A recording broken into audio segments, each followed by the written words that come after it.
আসসালামু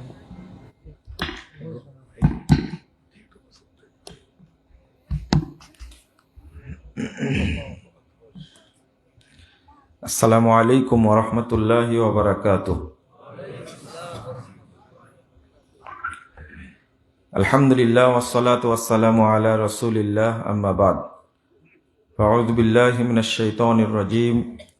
আফাহুকমাল জাহিলিয়াতি ইয়াবগুন ওয়া মান আহসানু মিনাল্লাহি হুকমান লিকাওমিন ইউকিনুন। ইয়া আইয়ুহাল্লাযীনা আমানু লা তাত্তাখিযুল ইয়াহুদা ওয়ান নাসারা আউলিয়া। ওয়া ক্বালা সাল্লাল্লাহু আলাইহি ওয়াসাল্লাম, মান তাশাব্বাহা বিকওমিন ফাহুয়া মিনহুম। রাওয়াহু আবু দাউদ বিইসনাদিন সাহিহিন।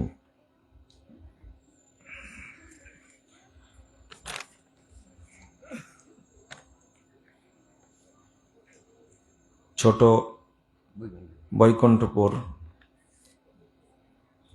যুব ইসলামী সংগঠন উদ্যোগে আয়োজিত ইসলামী সম্মেলনের সম্মানিত সভাপতি, উপস্থিত উলামা কেরাম, অতিথিবৃন্দ, সুধী মণ্ডলী, সামনে উপবিষ্ট শ্রদ্ধেয় মুসলিম ভ্রাতৃমণ্ডলী, আমার প্রাণপ্রিয় ছাত্র ও যুবক ভাইয়েরা, পর্দার আড়ালের মা ও বোনেরা, সকলকে আন্তরিক অভিনন্দন ও মোবারকবাদ জানাচ্ছি।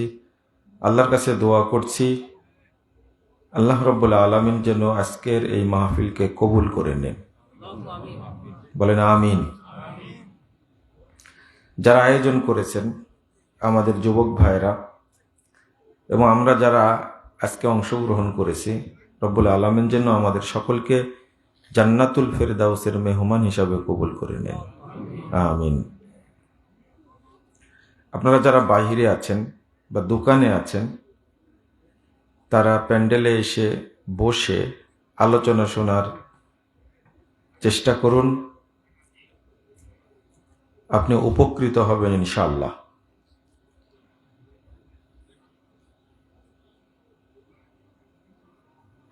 জাহিলিয়াতের পরিণাম, এই বিষয়টা নিয়ে আপনাদের সামনে আলোচনা করব ইনশাআল্লাহ। ওমা তাওফীকি ইল্লা বিল্লাহ, আলাইহি তাওয়াক্কালতু ওয়া ইলাইহি উনীব। যুবকরা আজকে যখন নগ্নতায় ব্যস্ত, এই 14ই এপ্রিল, পহেলা বৈশাখ বাংলাদেশের জন্য একটা কলঙ্কজনক দিন।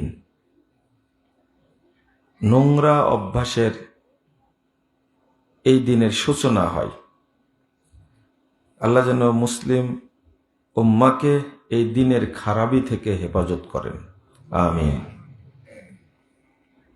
গ্রামগঞ্জে পর্যন্ত কথিত পহেলা বৈশাখের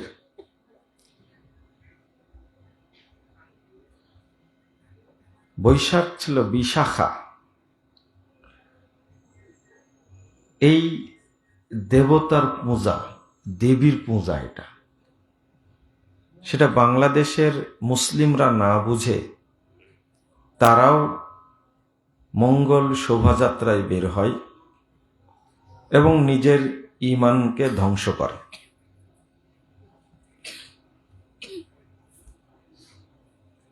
রবি ঠাকুর লিখে গেছে,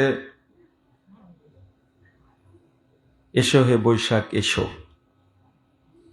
কিন্তু কাকে লক্ষ্য করে এটা লিখছে এই বোকা বাঙালি এর আসল রহস্য কিছুই জানে না। মূর্তি পূজা, ব্যাঙের মূর্তি, বানরের মূর্তি, সাপের মূর্তি, এগুলো মুখোশ পরে বিশ্ববিদ্যালয়ের অযোগ্য, বেহায়া, নোংরা, মানে মূর্খদের মতো এগুলো পরে রাস্তায় রাস্তায় ঘুরে বেড়াচ্ছে। এটা বাঙালি সংস্কৃতি না। বৈশাখ উদযাপন শুরু হয়েছে আজ থেকে মাত্র 30 বছর আগে, আর এটাকেই বলছে যে হাজার হাজার বছরের বাঙালি সংস্কৃতি। এগুলো সম্পূর্ণ মিথ্যাচার। এরা হলো জ্ঞান পাপী। এরা মুসলিমদেরকে মূর্তি পূজা করানোর জন্য বা ইসলাম থেকে সরানোর জন্য একটা সূক্ষ্ম কৌশল বাস্তবায়ন করছে, এটা তাদের নীল নকশা। এজন্য আগে বললাম আল্লাহ যেন আমাদেরকে হেফাজত করেন, বলেন আমিন। অথচ এই দিনটাতে আপনাদের এলাকার এই সন্তানরা এই ইসলামী তাওহীদি আলোচনার ব্যবস্থা করেছে, এজন্য তারা অবশ্যই ধন্যবাদ পাওয়ার যোগ্য এবং তারা দোয়া পাওয়ার যোগ্য। আল্লাহ যেন তাদেরকে দিনের খাদেম হিসাবে কবুল করে নেন, আমিন ইয়া রাব্বাল আলামিন। এরাই আগামী দিনে এই সমস্ত অপসংস্কৃতির বিরুদ্ধে দাঁড়াবে, যদি তাদের যৌবনকালটা আল্লাহর ইবাদতের মাধ্যমে গঠিত হয়। আল্লাহ রাসূল সাল্লাল্লাহু আলাইহি সাল্লাম বলছেন, 660 নম্বর হাদিস সহিহ বুখারীতে এসেছে, 7 শ্রেণীর মানুষ কিয়ামতের দিন আল্লাহর আরশের নিচে ছায়া পাবে। তার মধ্যে দ্বিতীয় নম্বর বলতে গিয়ে আল্লাহ রাসূল বলছেন, ওয়াশাবুন নাশাআ ফি ইবাদাতিল্লাহ, ওই যুবক যার যৌবনকালটা আল্লাহর ইবাদতের মাধ্যমে গড়ে উঠেছে। এই যৌবনের শুরুতে এই ধরনের উদ্যোগ নিলে আপনারা সবাই সহযোগিতা করবেন এদের এবং এদের জন্য দোয়া করবেন। আজকে প্রত্যেকটা বাপ মা সন্তানের জন্য চিন্তিত।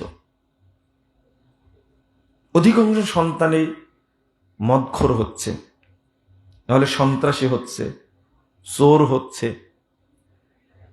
মানে সে মানুষ হচ্ছে না।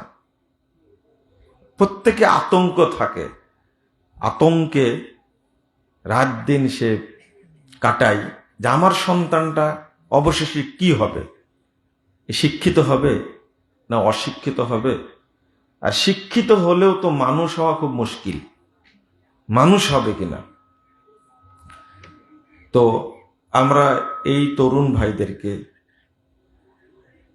ধন্যবাদ জানাই, তাদের জন্য দোয়া করি, আল্লাহ রাব্বুল আলামিন যেন তাদেরকে দ্বীনের খাদেম হিসাবে কবুল করে নেন, আমিন।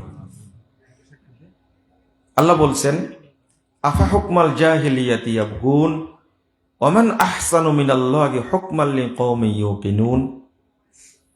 সূরা মায়েদা 50 নম্বর আয়াত। এই লোকেরা কি জাহেলি যুগের দিকে ফিরে যেতে চাচ্ছে?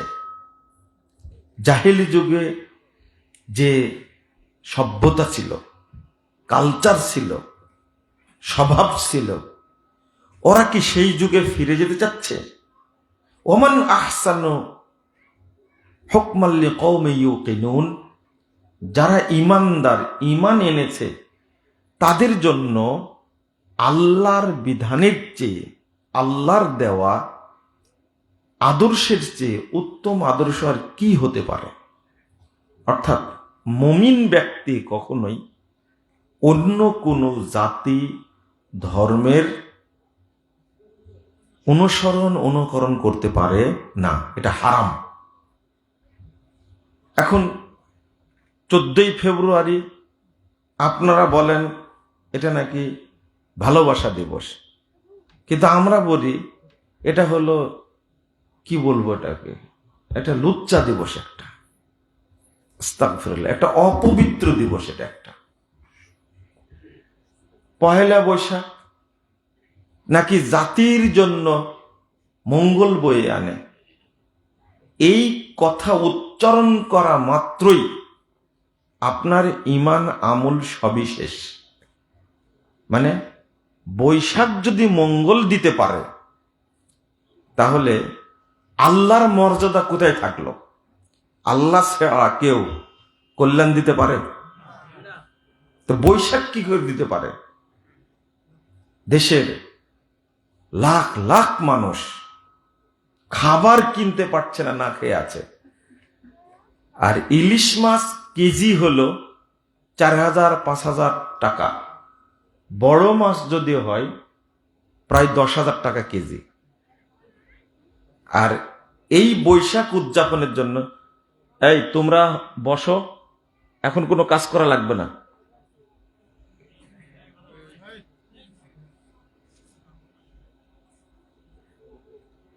এই বৈশাখী ইলিশ খাওয়ার জন্য এই টাকাগুলো নষ্ট করছে এবং পান্তা ভাত খাচ্ছে।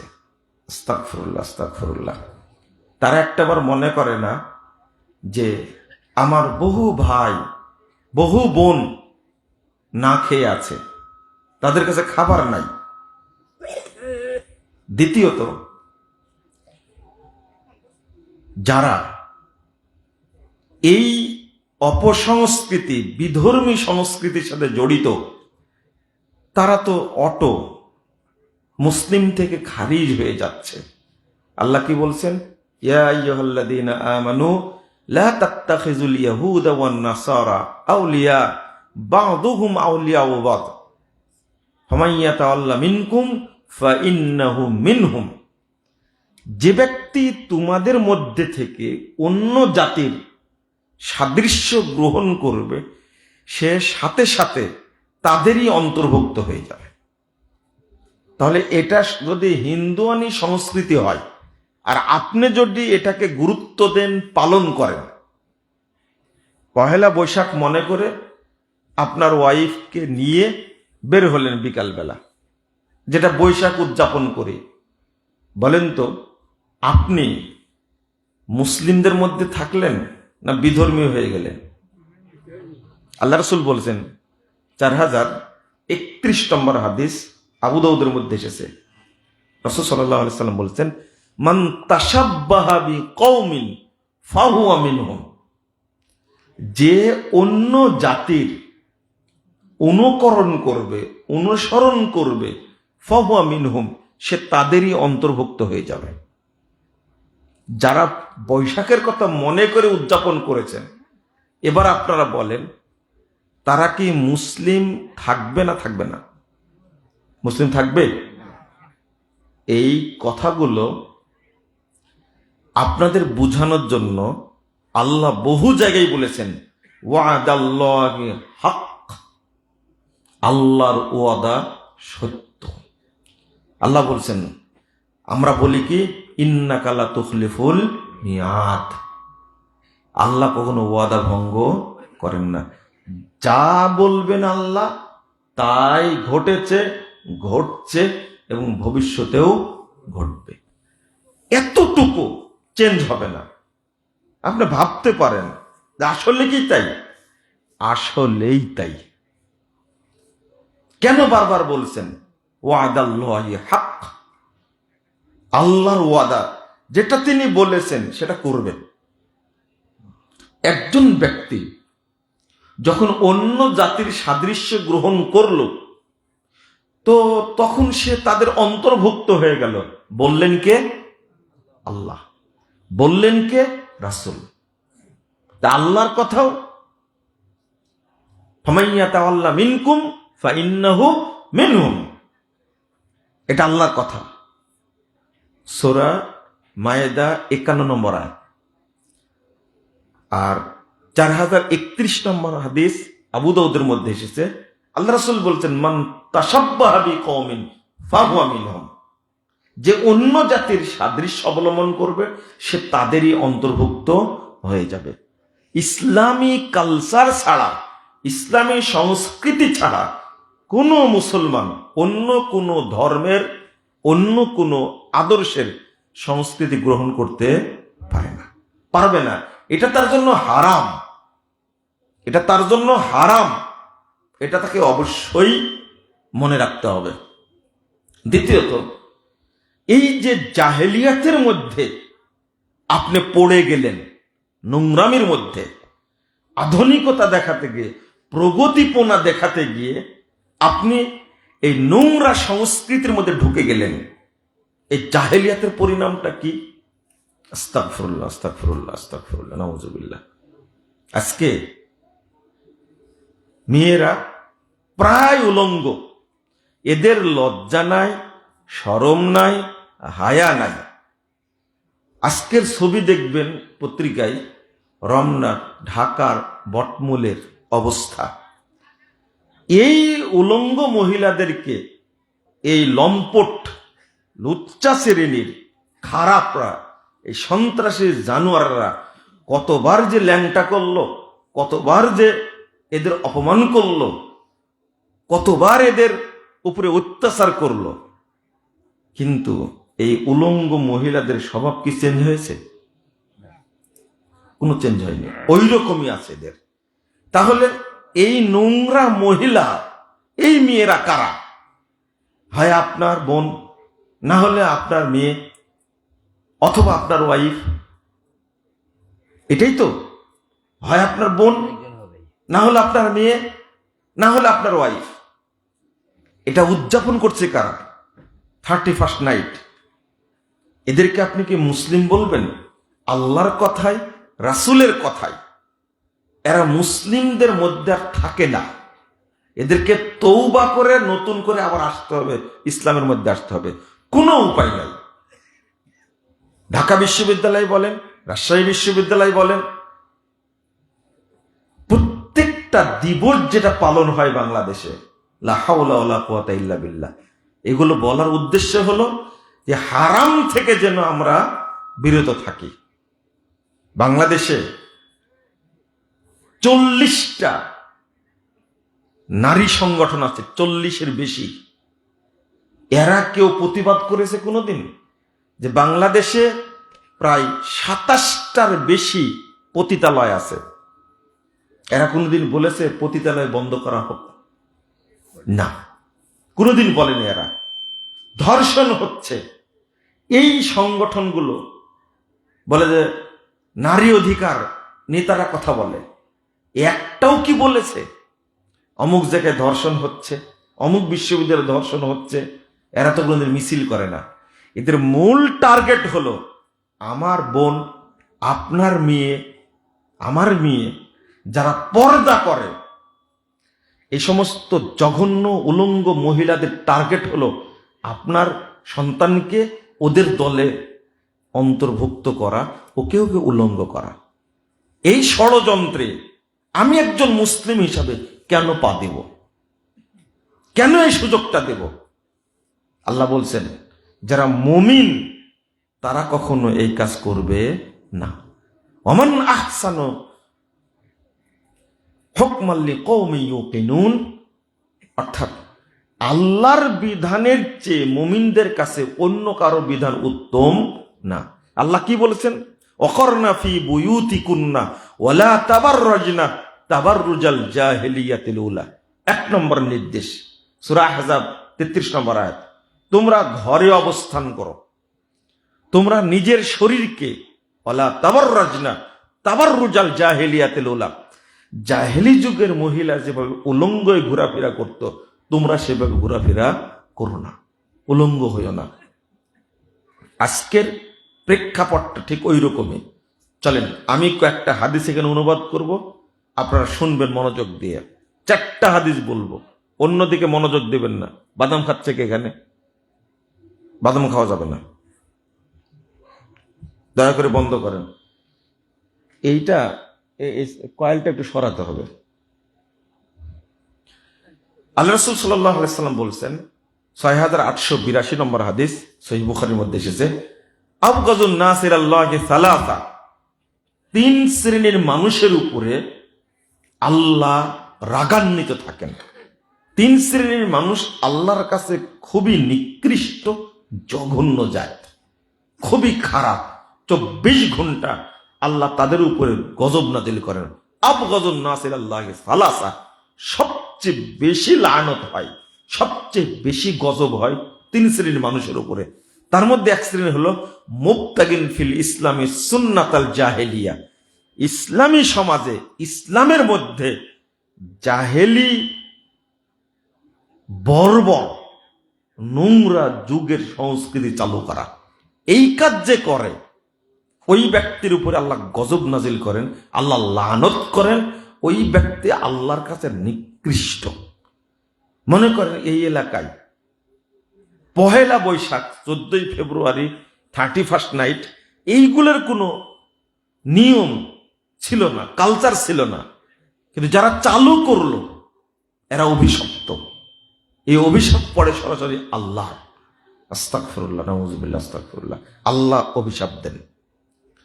2 নম্বর 1229 নম্বর হাদিস সহিহ বুখারীর মধ্যে এসেছে, আল্লাহ রাসূল বলছেন, মান দা বিদাওয়াল জাহিলিয়া ফালাইসা মিন্না।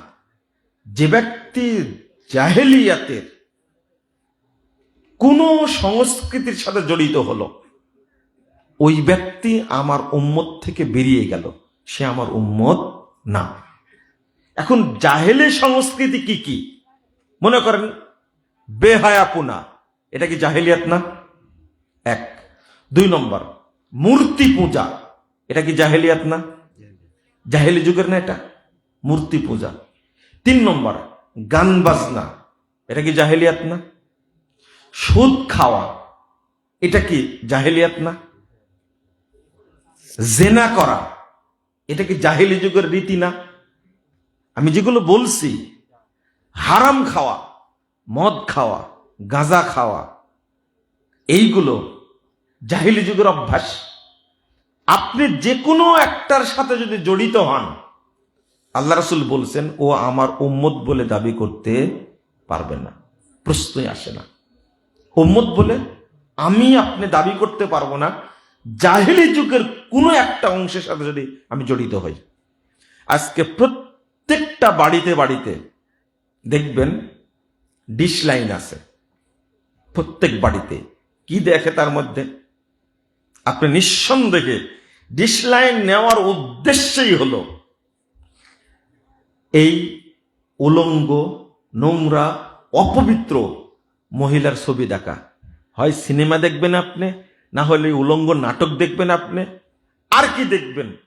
সবচেয়ে ভালো মানুষটা যেটা ডিশ লাইন নিচে, সে খেলা দেখবে, সবচেয়ে ভালো মানুষ। কিন্তু খেলা দেখা কি হালাল না হারাম? হারাম।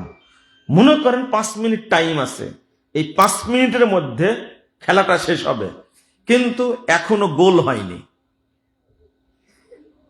কিন্তু 5 মিনিটে জামাতটাও শুরু হবে। আপনি উত্তর দেন এবার, আপনি খেলা শেষ করবেন না জামাত ধরবেন? একজন নাই এখানে যে জামাত ধরবে, ও বলে যে খেলাটা দেখি শেষ ফলাফল কি হয়। আর কার খেলা দেখেন আপনি? যারা মুসলিমদের শত্রু তাদের খেলা আপনি দেখেন, তাই না? ছি ছি ছি ছি, আস্তাগফিরুল্লাহ, নাউযুবিল্লাহ, আস্তাগফিরুল্লাহ। আর আপনার গায়ে যে গেঞ্জিটা আছে, সেটা আর্জেন্টিনার গেঞ্জি, ওকে দেবীর ছবি আছে তাতে। 10 বছর গায়ে দিচ্ছেন, নামাজও পড়ছেন, আপনার চোখে শয়তান এমন পেশাব করা করছে, এই ইহুদি খ্রিস্টানরা পেশাব করে আপনার চোখটাকে নষ্ট করে দিয়েছেন। একজন বলছে যে তুমি কি করে বুঝলে যে ছবি আছে দেবীর ছবি? এটা তো কোনোদিন বুঝিনি। আমি বললাম যে আপনার চোখে শয়তান পেশাব করেছে, আমার চোখে করেছে? আমি দেখেই বুঝেছি দেবীর ছবি আছে। আর ওই ছবি পরে যুগের পর যুগ মসজিদে যাচ্ছে, নেকি তো হওয়া দূরের কথা, ওর উপরে আল্লাহর গজব পড়ছে। এই অপবিত্র দেবী নিয়ে তুই মসজিদে যাস কেন? তোর লজ্জা নাই, শরম নাই, বেহায়া? আপনি মনে হয় বুঝেন না আমার কথাটা, কানটাও নষ্ট হয়ে গেছে। শয়তান যে কানে পেশাব করে, এটা হাদিস পড়েন না আপনারা? পেয়েছেন? হ্যাঁ, কোনোদিন শুনেন? হুজুরেরা বলেনি শয়তান কানে, মুখে, চোখে পেশাব করে? এটা জানেন না আপনারা? শুনেছেন কোনোদিন? বলছেন না কেন? চোখে পেশাব করেছে শয়তান, শয়তান করেছে মানে ইহুদি খ্রিস্টানও করেছে আপনার চোখে।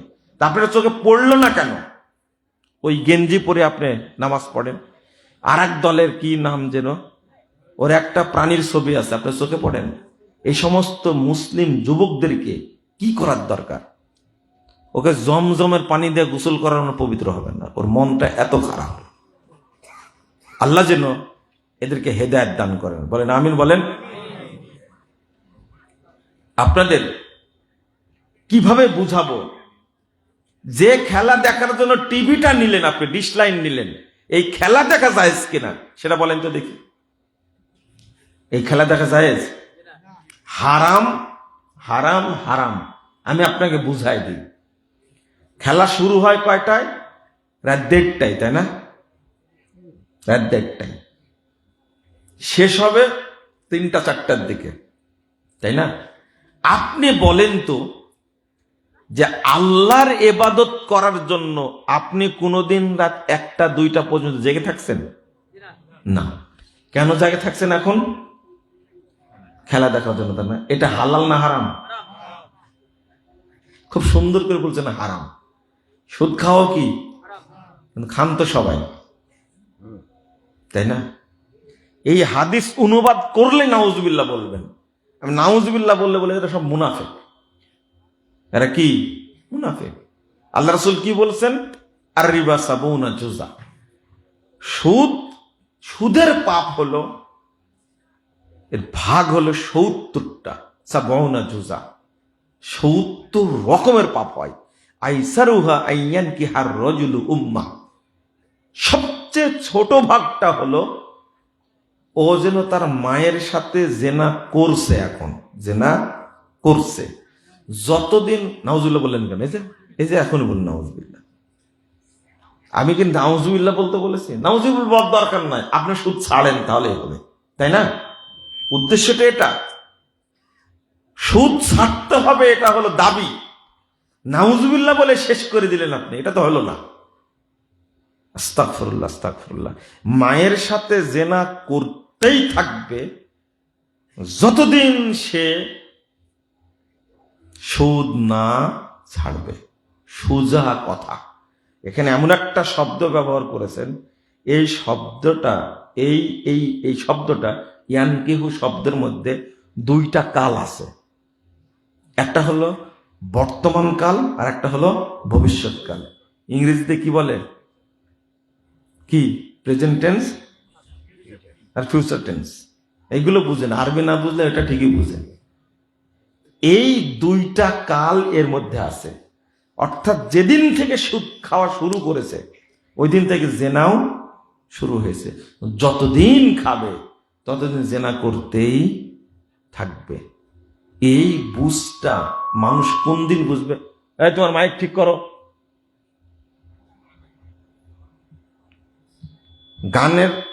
গানের মাইক হলে কোনো সমস্যা ছিল না।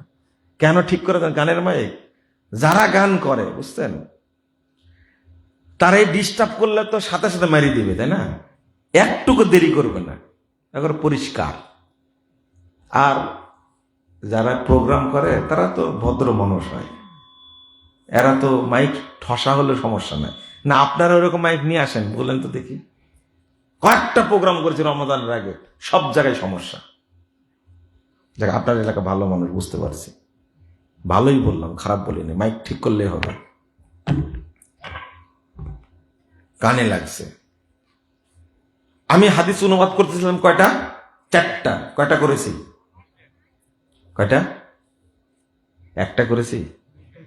2টা করেছি। একটা হলো এই লোকটা অভিশপ্ত। যদি কোনো ব্যক্তি জাহেলি যুগের কোন কাজের সাথে জড়িত থাকে তাহলে আল্লাহর কাছে সে নিকৃষ্ট মানুষ।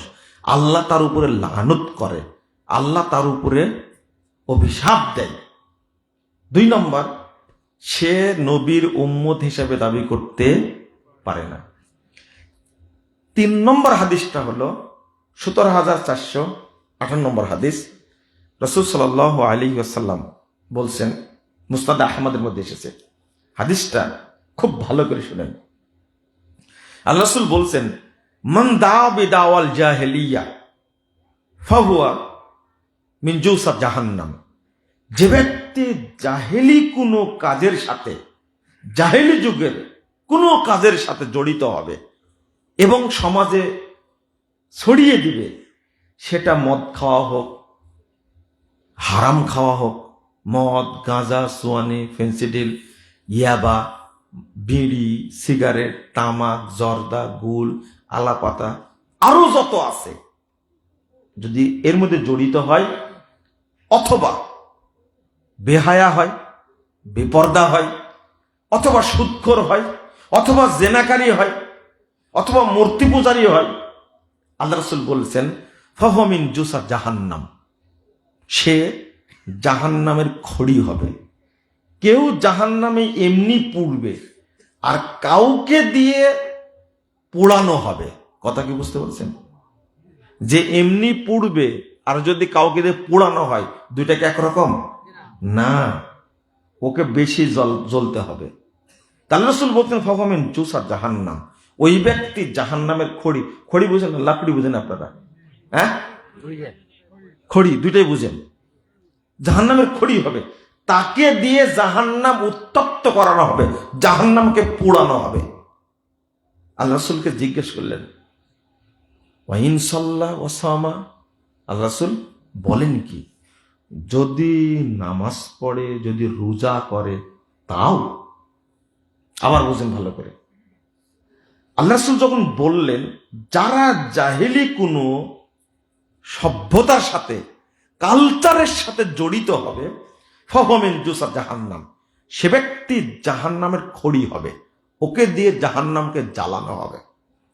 সাহাবীরা কলো ওয়াইন সামা ওয়া সাল্লাহ, আল্লাহ রাসূল ও যদি রোজা রাখে, নামাজ পড়ে, তবেও কি জাহান্নামের খড়ি হবে? আল্লাহ রাসূল উত্তর দিচ্ছেন ওয়াইন সামা ওয়া সাল্লাহ ওয়া জামা আন্নাহু মুসলিম, যদিও রোজা করে, যদিও সালাত পড়ে, যদিও নিজেকে একজন পাক্কা মুসলিম মনে করে, তবুও জাহান্নামের খড়ি হবে। এখন আপনার কাছে প্রশ্ন, আল্লাহ রাসূল অন্য সব আমল বাদ দিয়ে সালাতের কথা বললেন কেন? অন্য সব আমলের কথা বাদ দিয়ে সিয়ামের কথা বললেন কেন? এর কারণ আছে। আল্লাহ রাসূল প্রথম সিয়ামের কথা বলেছেন কেন জানেন? আমরা তো রমজানের সিয়াম পালন করলাম, তাই না? আলহামদুলিল্লাহ। সিয়ামের কি নেকি বলেন তো দেখি? হজ্জের নেকি আছে। আল্লাহ রাসূল বলে দিয়েছেন লাইসা লাহু জাযা, হজ করলে কোনো নেকি হয় না, হজ করলে কোনো নেকি হয় না, কোনো নেকি হয় না। লাইসা লাহু জাযা ইল্লাল জান্নাহ, হজে গেলেই জান্নাত হবে। হজে গেলে কি হবে? জান্নাত হবে। আপনি নেকি পাবেন না, কোনো নাই। তাও তো জানা গেল জান্নাত দিবে। সালাত পড়লে কত পার্সেন্ট নেকি হবে এটা আল্লাহ বলে দিয়েছেন। জাকাত দিলে কেমন নেকি হবে সেটাও বলে দিয়েছেন। কিন্তু সিয়াম পালন করলে কি দিবেন আল্লাহ, এটা আল্লাহ উল্লেখ করেননি। আল্লাহ কি বলছেন? ফাইন্নাহু লি ওয়া আনা আজজি বিহি, সিয়ামটা আমার জন্যই করা হয় আর আমি এর প্রতিদান দান করব। আল্লাহ ওপেন করেননি। তাহলে যেটা আল্লাহ গোপন রেখেছেন সেটা কেমন হতে পারে বলেন তো দেখি? আল্লাহ রাসূল বলছেন এইরকম গুরুত্বপূর্ণ ইবাদত যদি করে তবু কোথায় যাবে? কে কে ভুলে গেছেন? যারা জাহেলিয়াতের সাথে কি হবে? জড়িত হবে। নাউযুবিল্লাহ, আস্তাগফিরুল্লাহ। ওই জন্য প্রথম ব্যবহার করেছেন ওয়াইন সামা ওয়া সাল্লাহ, আগে সিয়ামের কথা বলছেন, তারপরে সালাতের কথা বলছেন। সিয়াম এমন একটা ইবাদত আপনি কল্পনাও করবেন না। সব ব্যারিকেড, জাহান্নাম থেকে বাঁচানোর ব্যারিকেড, কিন্তু যে বেঁচে গেল জাহান্নাম থেকে, আল্লাহ তাকে কি দিবেন এটা নিজেও প্রকাশ করেননি, আর ফেরেশতারা লিখতে পারবে না বলে ফেরেশতারা লেখার দায়িত্ব নেননি, ওর দায়িত্ব না এটা। কিন্তু আপনারা বলেন রমাজান মাসে একটা নফল ইবাদত করলে 70টা ফরজ ইবাদতের সমান হবে, তাই না? তাহলে তো আপনি ইয়া করে ফেললেন, কি করে ফেললেন? পরিমাণ করে ফেললেন। তাহলে কথাটা সত্য না মিথ্যা বলেন তো দেখি? আল্লাহ বলছেন ফাইন্নাহু লি ওয়া আনা আজজি বিহি, আমার জন্যই করা হয় আর এর প্রতিদান আমি আল্লাহ নিজেই দিব। আল্লাহ প্রকাশ করেননি, তা আপনি জাল হাদিস বলে প্রকাশ করলেন কেন? আপনি এটা মিথ্যা কথা।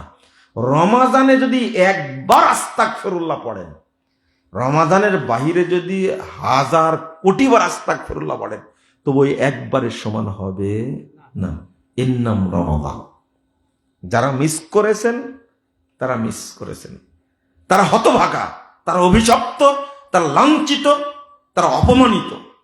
আপনি মনে করলেন রমজান আসছে, ইচ্ছা হলে করলাম, না হলে না করলাম। না, একবারে আল্লাহ আপনাকে দুনিয়াতেও লাঞ্ছিত করবেন, পরকালেও লাঞ্ছিত করবেন। আল্লাহ রাসূল বলে দিচ্ছেন, এটা কবুল হয়ে গেছে। আল্লাহ রাসূল আমিন বলেছেন। তো আমি এই জায়গায় বলতে চাচ্ছি, অন্য ইবাদতের কথা কিন্তু বলেননি, সালাতের কথা আল্লাহ বলেননি, আমিন বলেননি। যে নামাজ পড়লো না সে ধ্বংস হয়ে গেল, এর কোনো বদ্দুয়া আছে? নেই। যে নামাজ পড়লো না আল্লাহ বলছেন ওকে ধ্বংস করে দিলাম, ও লাঞ্ছিত হোক, অপমানিত হোক, এটা বলেননি। কিন্তু সিয়ামের বেলায় আল্লাহ বলে দিচ্ছেন, বুগদাল লিমান আদ্রাকা রমাদান ফালাম ইউগফার লাহ। ওই ব্যক্তি ধ্বংস হোক, ওই ব্যক্তি অপমানিত হোক যে ব্যক্তি রমাজান পেল অথচ পাপ ক্ষমা করে নিতে পারল না, এই ব্যক্তি ধ্বংস হোক, আল্লাহ বলে দিচ্ছেন। আর আল্লাহ রাসূলকে বলছেন, জিবরিলকে পাঠা দিয়েছেন, বলো আমিন। আল্লাহ রাসূল বলেন আমি আমিন বলে দিলাম। তাহলে আল্লাহ রাসূল আমিন যে দোয়াতে বলেছে, এই দোয়া তো কবুল হওয়ার সম্ভাবনা নাই, তাই না? হ্যাঁ, সম্ভাবনা নাই? আছে? বিশ্বাস হয়? ক্ষমা নিতে পারেননি মানে আপনি অপমানিত হবেন, আপনার ধ্বংস হবেন, এটা নিশ্চিত।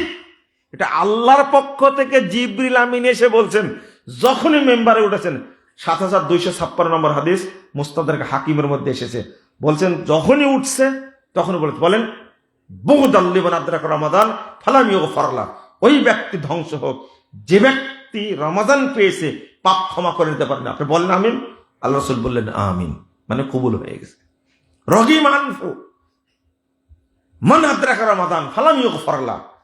তিরমিজির হাদিস আর ৩,৫৪৫ নম্বর হাদিস, যে ব্যক্তি রমাদান পেল অথচ পাপ ক্ষমা করে নিতে পারল না, আল্লাহ রাসূল সাল্লাল্লাহু আলাইহি সাল্লাম বলছেন সে অপমানিত হবে, সে দুনিয়াতে অপমানিত হবে, পরকালে অপমানিত হবে।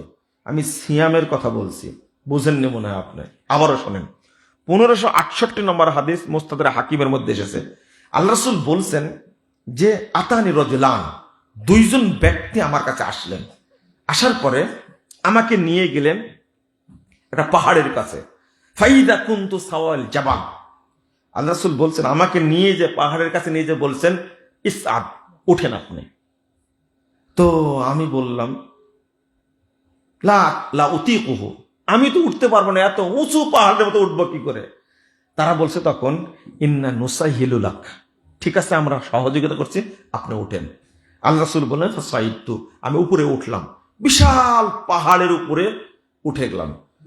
আসমাউ সাওতাল আওয়া, আমি তখন ওখানে দাঁড়িয়ে আর্তনাদের শব্দ শুনছি, আর্তনাদের শব্দ, আহাজারির শব্দ, বাঁচাও বাঁচাও, আমাদেরকে বাঁচাও, এইভাবে চিৎকার করছে। আমি বললাম মাহাদিহিল আসওয়াত, এই বলো তো এই শব্দ কিসের শব্দ? তখন তারা আমাকে উত্তর দিলে সাওতু জাহান্নাম, এটা হলো জাহান্নামীদের শব্দ। তারা জাহান্নামে পুড়ছে, আগুনে পোড়াচ্ছে আর চিৎকার করছে, আমাদের বাঁচাও বাঁচাও বাঁচাও। এরপরে আমাকে একটু সামনে নিয়ে যাওয়া হলো। সামনে গিয়ে দেখছি এমন কিছু মানুষ, তাদেরকে উপরের দিকে পা আর নিচের দিকে মাথা ঝুলন্ত অবস্থায় আছে, নিচের দিকে মাথা, উপরের দিকে পা বাঁধা আছে। বহু মানুষকে ঝুলন্ত অবস্থায় রাখা হয়েছে। আর দেখছি জাহান্নামের কেচি দ্বারা তাদের এই গাল কেটে দেওয়া হচ্ছে, আর তাদের দেহ থেকে তাসিলুদ্দাম, অর্থাৎ রক্ত প্রবাহিত হচ্ছে স্রোতের মতো, এত জোর রক্ত প্রবাহিত হচ্ছে, এমন ভাবে তাদের কেটে দেওয়া হচ্ছে, পুরো শরীর চিরে দেওয়া হচ্ছে আর রক্ত প্রবাহিত হচ্ছে। আমি দেখে বললেন মান হাউলাই, এরা কারা বলো তো দেখি, এরা কারা? আল্লাহ রাসূলকে বলেছেন হাউলাই আল্লাযীনা ইফতিরুনা ক্বাবলা তাহিল্লাতে সাওমি, তারা ওই সমস্ত লোক যারা দিনের বেলা খাওয়া দাওয়া করেছে সিয়ামের মধ্যে, তারা সিয়াম রাখেনি, আল্লাহ তাদেরকে এইভাবে উপরের দিকে পা রেখে নিচের দিকে রেখে তাদের মুখ কেটে দিচ্ছে, শরীর কি করছে, চিরে দেওয়া হচ্ছে, আর রক্ত স্রোতের মতো মাথা দিয়ে পড়ছে দেখতে পেলাম। যারা সিয়াম রাখেনি তাদের অবস্থা এমনটা।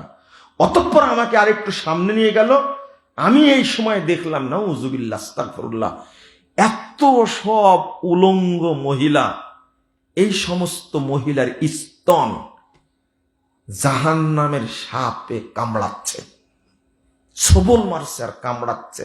এই সমস্ত মহিলাদের স্তন, বড় বড় স্তন, তাদেরকে জাহান্নামের সাপ কামড়াচ্ছে। আমি জিজ্ঞেস করলাম, মান হাউলাই, এরা কারা? তো যারা আপনার উম্মত, ওই সমস্ত মহিলা, ইয়ামনাউনা আওলাদাহুন্না আলবানাহুন্না, এই সমস্ত মহিলা তারাই যারা মডার্ন ভাব ধরতে গিয়ে নিজেদের স্তনের দুধ সন্তানকে পান করায়নি, নিজেদের সন্তানের দুধ সন্তানকে পান করায়নি। কারণ সন্তানকে দুধ দিলে, বাচ্চাকে দুধ দিলে ওর স্তনটা ঝুলে যাবে, শরীরটা বুড়ি হয়ে যাবে তাড়াতাড়ি, এই জন্য বাচ্চাকে দুধ খাওয়ায়নি। এই সমস্ত মহিলার যে দুধ ছিল, এই দুধগুলো এখন জাহান্নামের সাপ কামড়ে কামড়ে খাচ্ছে। নাউজুবিল্লাহ আস্তাগফিরুল্লাহ। এই হাদিস কিভাবে অনুবাদ করবেন আপনি? আল্লাহ রাসূল বলছেন, আমি এই উলঙ্গ মহিলাদেরকে দেখছি এইভাবে সাপে কামড়াচ্ছে। তো আমি হাদিসটা সিয়াম বলতে গিয়ে এটা বললাম কেন বলেন তো? এবার আল্লাহ রাসূল বা বললেন কেন এটা? সিয়ামের কথা বলার পরে এই উলঙ্গ মহিলাদের কথা বললেন কেন? কারণ হলো আল্লাহ রাসূল সাল্লাল্লাহু আলাইহি ওয়াসাল্লাম বলছেন, আল্লাহ অনুমতি দিয়েছেন রমাজান মাসে যদি কোনো মহিলার পেটে বাচ্চা থাকে অথবা সদ্য বাচ্চা প্রসব করেছে, এই মহিলা রমাজানে সিয়াম রাখবে না। বাচ্চার দুধের জন্য, বাচ্চাকে বাঁচানোর জন্য সে সিয়াম পরে রাখবে। যখন স্বাভাবিক হবে তখন রমাজানের সিয়াম কাজা করবে। বাচ্চার জন্য ফরজ সিয়াম বাদ দিতে বলেছে ইসলাম, আর সেই বাচ্চাকে মা দুধ দেয় না। খেয়াল করেছেন কথা কি? কেন পাশাপাশি দুইটা আসছে? ইসলাম বাচ্চাকে কত মূল্যায়ন করেছে। রমাজানের সিয়াম বাদ দিতে বলেছে না, সিয়াম রেখো না, তুমি পরে রাখবে, বাচ্চাকে দুধ দেওয়া আগে। আর আমাদের দেশের মডার্ন মহিলা, এই উলঙ্গ জঘন্য মহিলা, তারা বাচ্চাকে দুধ দেয় না, খাওয়াই ফিডার। ফিডার খেলে চিটার হবে, এটা তো স্বাভাবিক। না হলে লিডার হবে, না হলে বদমাশ হবে, এটাই তো স্বাভাবিক। ওকে অবশ্যই বৃদ্ধাশ্রমে রাখবে। ওকে, এই মাকে বাপকে কেন বৃদ্ধাশ্রমে রাখে? এক প্রফেসর জাহাঙ্গীরনগর বিশ্ববিদ্যালয়ে পড়ায় রিটায়ার্ড হয়ে গেছে। এই প্রফেসরের জায়গা বাড়িতে হয়নি, ওর জায়গা হয়েছে কোথায়? বৃদ্ধাশ্রমে। ওর এক সন্তান থাকে আমেরিকায়, আরেক সন্তান থাকে কানাডায়, আরেক সন্তান থাকে লন্ডনে। তিনজনে কেউ দেখতে আসেনি। বউ মরে গেছে, কোথায় যাবে? বৃদ্ধাশ্রমে আছে। এই শিক্ষার কি দাম হতে পারে বলেন দেখি? মানে আপনি খেয়াল করে দেখেন, ও এমন মডার্ন প্রফেসর ছিল, বাচ্চা কাচ্চাদেরকে হাট্টি মাটিম টিম, তাদের খাড়া দুটি শিং, তারা মাঠে পাড়ে ডিম, এগুলো পড়াইছিল। কোরআন পড়ায়নি, কোরআন পড়ায়নি। আগে বৃদ্ধাশ্রম ছিল না, এখন আছে। কি জন্য? নোংরামের কারণে। আমি বলতে গেছিলাম একটা কথা, যে আল্লাহ রাসূল আগে সিয়ামের কথা বললেন কেন? এবার কি বুঝতে পারো যেটা বললাম? আল্লাহ রাসূল বলছেন 2121 নম্বর হাদিস, 2106 নম্বর হাদিস নাসাইর মধ্যে এসেছে, এই যে রমাজান গেল, রমাজান সারা মাস তো আপনি ইবাদত করেননি। রমাজানে একটা রাত শেষ দশকে, সেই নামটা হলো লাইলাতুল কদর, কদরের রাত। এ রাত্রিও জাগেননি আপনি, ইচ্ছাই করেননি। আল্লাহ রাসূল কি বলছেন জানেন? ফিহি লাইলাতুন খায়রুম মিন আলফি শাহর। আল্লাহ রাসূল বলছেন, আতাকুম রমাদান শাহরুন মুবারাকুন। তোমাদের মধ্যে রমাজান নামে একটা মাস আসছে, এই মাসটা হলো বরকতময় মাস।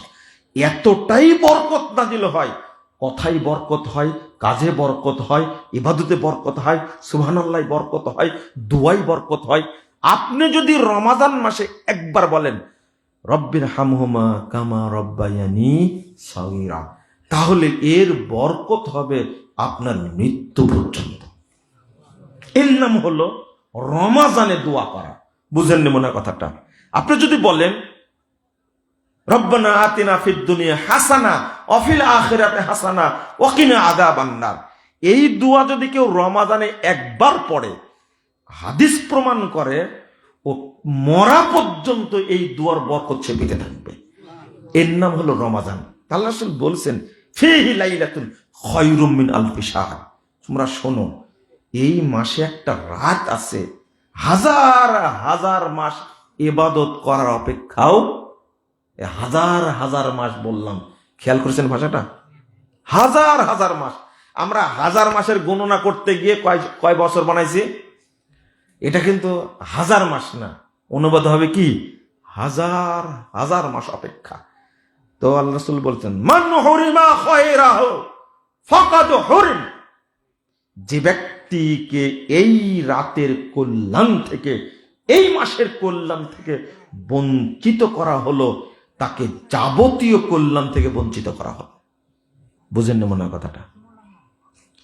এই রাত্রে ইবাদত না করে যে ব্যক্তি বঞ্চিত হবে, আল্লাহ তাকে যাবতীয় কল্যাণ থেকে কি করবেন? বঞ্চিত করবেন। আচ্ছা, আমি তো আমার খুব নর্মাল ভাষাই বলছি, আপনারা কি বুঝতে পারছেন না কথা? বুঝছেন তো? যে ব্যক্তি এই মাসের কল্যাণ নিতে পারবে না, আল্লাহ তা কি করবেন? গিফট আল্লাহ পাঠান, আর আপনি নিবেন না, আর আল্লাহ আপনাকে ছেড়ে দিবেন? বলছেন ফাকাদ হুরিম, তাকে যাবতীয় কল্যাণ থেকে বঞ্চিত করা হবে। আপনি মরবেন, আল্লাহর রহমত নাজিল হবে না। আপনি কাজ করবেন, চাকরি করবেন, ইনকাম করবেন, কোনো বরকত নাজিল হবে না, কোনো রহমত নাজিল হবে না। মান হুরিমা খায়রাহা ফাকাদ হুরিম। এই রাতের কল্যাণ থেকে যে বঞ্চিত করা হবে, তাকে কোনো রহমতি দেওয়া হবে না, কোনো বরকতি দেওয়া হবে না। ও নিজের পরিশ্রম যা কাজ করবে সেটাই পাবে, আল্লাহ বরকত দিবেন না। তো যারা মিস করেছেন আজকে ভাবেন। তাহলে আমি বুঝাতে চাইলাম এটা সিয়াম কি জিনিস, ধ্বংস চেয়েছেন। কিন্তু আল্লাহ রাসূল বলেননি কেউ যদি হজ না করে ধ্বংস হোক, বলেছেন এটা? এর কোন হাদিস আছে? নাই, নাই। সিয়াম যে সালাত যে আদায় করেনি সে কাফের, কিন্তু আল্লাহ বলেননি তো ধ্বংস হয়ে গেলে, এর কোনো দলিল আছে? নাই। এই জন্য আল্লাহ রাসূল বলছেন ওয়াইন সমা ওয়াসল্লা ওয়াজামা আন্নাহু মুসলিম। আগে সিয়াম, যদিও সে সিয়াম রাখে তবু জাহেলিয়াতের সাথে জড়িত হলে ও জাহান্নামের খড়ি হবেই। এবার মনে হয় বুঝছেন? ওয়াসল্লা, সালাতও যদি আদায় করে। সালাতের কথা কেন বললেন? সালাত এমন একটা ইবাদত, আল্লাহ রাসূল সাল্লাল্লাহু আলাইহি ওয়াসাল্লাম বলছেন যে ব্যক্তি আউয়াল ওয়াক্তে সালাত আদায় করবে। কি ওয়াক্তে? আউয়াল ওয়াক্তে সালাত আদায় করবে। প্রথমে আল্লাহর কথা বলি, যে ব্যক্তি আউয়াল ওয়াক্তে সালাত আদায় করবে, আল্লাহ তাকে জান্নাতুল ফেরদাউসে জায়গা করে দেবে। 2 নম্বর, একটা হাদিস আসছে, এই হাদিসের ব্যাখ্যা দিতে গিয়ে মুহাদ্দিসগণ বলছেন যারা আউয়াল ওয়াক্তে সালাত আদায় করবে তারা তাদের সাথে জান্নাতে যাবে বিনা হিসাবে যারা প্রথম দল জান্নাতে যাবে। মা সাবিকিনাল আউয়ালিন, প্রথম দল যারা জান্নাতে যাবে, বলেন তাদেরকে হিসাব হবে না বেহিসাবে? বেহিসাবে জান্নাতে যাবে। যারা আউয়াল ওয়াক্তে সালাত আদায় করবে, আল্লাহ তাদেরকে ওই দলদার সাথে জান্নাতে ঢোকার সুযোগ করে দেবে। আউয়াল ওয়াক্ত বুঝেন আপনারা? হ্যাঁ, বুঝেন না? রাসূল সাল্লাল্লাহু আলাইহি সাল্লাম বলছেন, 430 নম্বর হাদিস, আবু দাউদের মধ্যে এসেছে, ক্বালাল্লাহু তাআলা, আল্লাহ তাআলা বলছেন, আল্লাহ রাসূল বলছেন, আল্লাহ তাআলা আমাকে বলছেন, ইন্নী ফারাজতু আলা উম্মতি খামসা সালাওয়াত। মুহাম্মদ শোনো, আমি তোমার উম্মতের উপরে 5 ওয়াক্ত সালাতকে ফরজ করেছি। ওয়াহিদতু ইনদি আহাদা, আল্লাহ বলছেন, এবং আমি একটা অঙ্গীকার করেছি। শোনো, আমি তোমার উম্মতের উপরে 5 ওয়াক্ত সালাত ফরজ করেছি। কে বলছেন? আল্লাহ। ওয়াহিদতু ইনদি আহাদা, আর আমি একটা অঙ্গীকার করেছি, আন্নাহু মান জাগা ইউহাফিজ আলাইহিন্না লিওয়াক্তিহিন্না আদখালতুহুল জান্নাহ। যে ব্যক্তি 5 ওয়াক্ত সালাত আউয়াল ওয়াক্তে পড়ে আমার কাছে আসবে, আমি তাকে জান্নাত দান করব। এটা আমার ওয়াদা, এটা আমার কি ওয়াদা। কিন্তু জাহেলিয়াতের সাথে জড়িত থেকে এই নামাজও যদি কেউ পড়ে, তবু কোথায় যাবে? জাহান্নামে যাবে না, জাহান্নামের খড়ি হবে। আরে জাহান্নামে যাওয়া এক জিনিস আর খড়ি হওয়া আর এক জিনিস না। ফাইন্নাহু মিন জুসা জাহান্নাম, ও জাহান্নামের খড়ি হবে। আস্তাগফিরুল্লাহ। এই হাদিস যদি জানতো মানুষ, তাহলে এই এলাকায়, এই দেশে বিড়ি খাওয়ার অভ্যাস থাকতো না, অপরাধ মনে করত, খেলে অপরাধ মনে করত, জেনা থাকতো না। লা হাওলা ওয়ালা কুওয়াতা ইল্লা বিল্লাহ। আস্তাগফিরুল্লাহ, আস্তাগফিরুল্লাহ। বর্তমান যুগের জাহেলিয়াতের যে প্রতিযোগিতা, আগে বিশ্ববিদ্যালয়ে পড়েছে আমার বন্ধু যারা আছে, তারা অধিকাংশ ব্যাংকে চাকরি করে, বুঝছেন? টার্গেটই ছিল ব্যাংকে চাকরি নিলে অটো ধনী হওয়া যায়। তারা লোন নিয়ে গাড়ি কিনতে পারে, লোন নিয়ে বাড়ি করতে পারে, লোন নিয়ে ব্যবসা করতে পারে। সবার টার্গেট ছিল কি? ব্যাংকে চাকরি করবে। আর এখন ব্যাংক বাদ হয়ে গেছে, এখন সবার টার্গেট দুইটা। একটা হলো ছেলেকে, নিজের সন্তানকে ক্রিকেটার বানাতে হবে। কি করতে হবে? ক্রিকেটার। 2 নম্বর, ওকে হয় নায়ক নাহলে নায়িকা বানাতে হবে, তাই না? কারণ এক রাতে ইনকাম 1 কোটি টাকা। কত কোটি? 1 কোটি টাকা। মানে এত লাভ তো ব্যাংকার হওয়া হবে না, হবে কি না? কি ফ্রি, কতটা ফ্রি মেজাজের হয়। আপনাদের বলতো মাঝে মাঝে ক্রিকেটারদের সাথে আমার সাক্ষাৎ হয়, বুঝছেন তো? ক্রিকেটারদের যে দাম, এই রমজান মাসে শেষের দিকে বাংলাদেশ সবচেয়ে ভাইরাল ক্রিকেটার যে, তার সাথে ইফতার করলাম, বুঝছেন? তো ক্রিকেটারদের দামের কথা বলছি। আমার এক ছেলে আমাকে শিখাইছে যে যদি একটা বল ধরতে পারে, কি ধরতে পারে? বল ধরা বলছেন, কি বলে এটা? ক্যাচ ধরা। ক্যাচ মানে ধরা। তো যদি ধরতে পারে একটা বল, বুঝছেন, যদি আউট করতে পারে, যদি একটা বল ধরার কারণে $3000। কত? $3000 আপনি কয়দিন ইনকাম করা লাগবে দেখেন তো, পারেন কিনা? বুঝেন মনে কথাটা?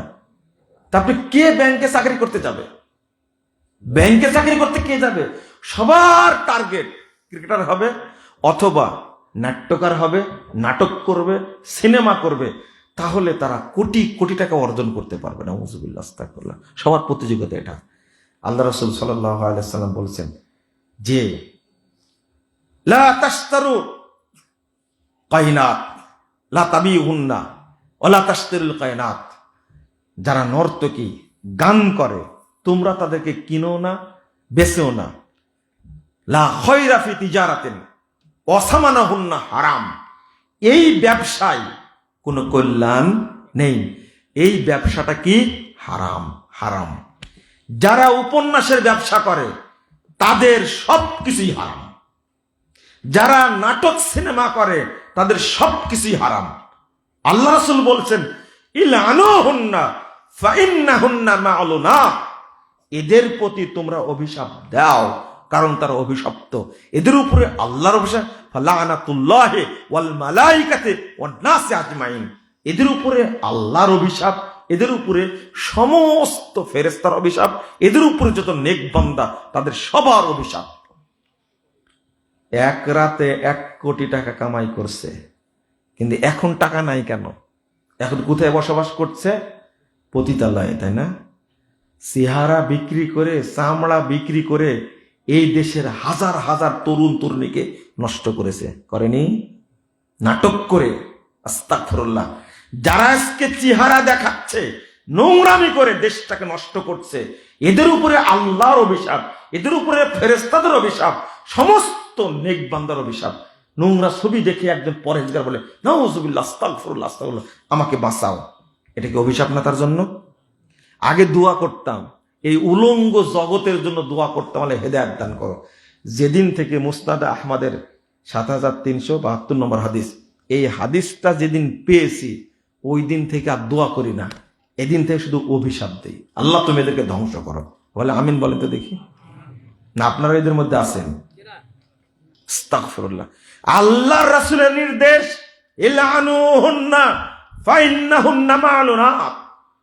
পুরুষের চেহারা দেখে মানুষ প্রতারিত হয় না, বরং নারীর উলঙ্গ চেহারা দেখে বেশি প্রতারিত হয়। আপনি কি ভাবতে পারেন মুসলিম তরুণ মুসলিম দেশে, বাংলাদেশের যে বেহায়া মহিলাটা নাকি বেশি খারাপ, বেশি উলঙ্গ, বেশি ন্যাংটা, ওর ফলোয়ার নাকি সবচেয়ে বেশি। এর ফলোয়ার কারা? কারা এর ফলোয়ার? তোমরা, এই যুবক ছেলে, তোমরা এই ফলোয়ার। তোমার লজ্জাও নাই, হুঁশও নাই, বিবেকও নাই, বুদ্ধিও নাই। আমি কি এমনি বললাম তোমার চোখে শয়তান পেশাব করে চোখ নষ্ট করে দিয়েছে? আমি কি এমনি বললাম? বলার কারণই এটা। এই উলঙ্গ মহিলার ফলোয়ার হতে হবে কেন তোমাকে? তোমার ইজ্জত নাই, তোমার সম্মান নাই। বাংলাদেশটা এখন সবচেয়ে জেনা করার, ধর্ষণ করার নিরাপদ দেশ এখন। জানেন আপনারা? যদিও এদেশের প্রধানমন্ত্রী মহিলা, যদিও প্রধানমন্ত্রী বিরোধী দলের নেত্রী মহিলা, মহিলাদের দাপটে ঢাকা, এমপি, মন্ত্রী, প্রধানমন্ত্রী সব মহিলা, কিন্তু ধর্ষণ করার নিরাপদ জায়গাও এই বাংলাদেশটা। কথা বুঝলেন না মনে হয়, তাই না? এগুলো কি বুঝবেন আপনারা? এগুলো কি বুঝার সময় আছে? এই ইন্টারনেট, ফেসবুক, যারা তাকওয়াশীল মানুষ, ইমানদার মানুষ, সে কখনো ফেসবুক চালাতে পারে না। ফেসবুক চালালেই, আপনি অন করলেই যদি একটা উলঙ্গ ল্যাংটা মহিলার ছবি আসে, এটা তো আসবেই, তা আসবে না? আসবে। এটা তো আসলেই আপনার তাকওয়া থাকবে? পিছন দিয়ে বেরিয়ে যাবে, তাকওয়া থাকবে না। তা আপনি কিভাবে ফেসবুক চালান?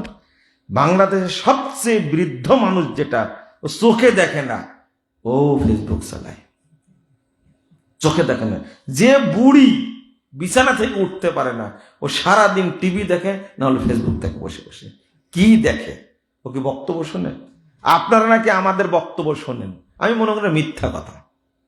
বক্তব্যই যদি শুনেন, তাহলে বক্তব্য বুঝবেন না কেন? এটা কি শুনেননি যে ফেসবুক চালানো উচিত না? এটাও তো বলেছি, তাই না? তা আমার এই বক্তব্য শুনে কয়জন ফেসবুক বন্ধ করেছেন? একজনও করেননি। এটা আসক্ত হয়ে গেছে। এটাই জাহেলিয়াত। এটাই বুঝাচ্ছি আপনাকে, বুঝতে আপনি অক্ষম। এটাই বুঝাতে চাচ্ছি। জাহেলিয়াতের সাথে জড়িত থাকবেন আপনি। মনে করেন আপনি বিড়িতে এক টান দিছেন, কয় টান?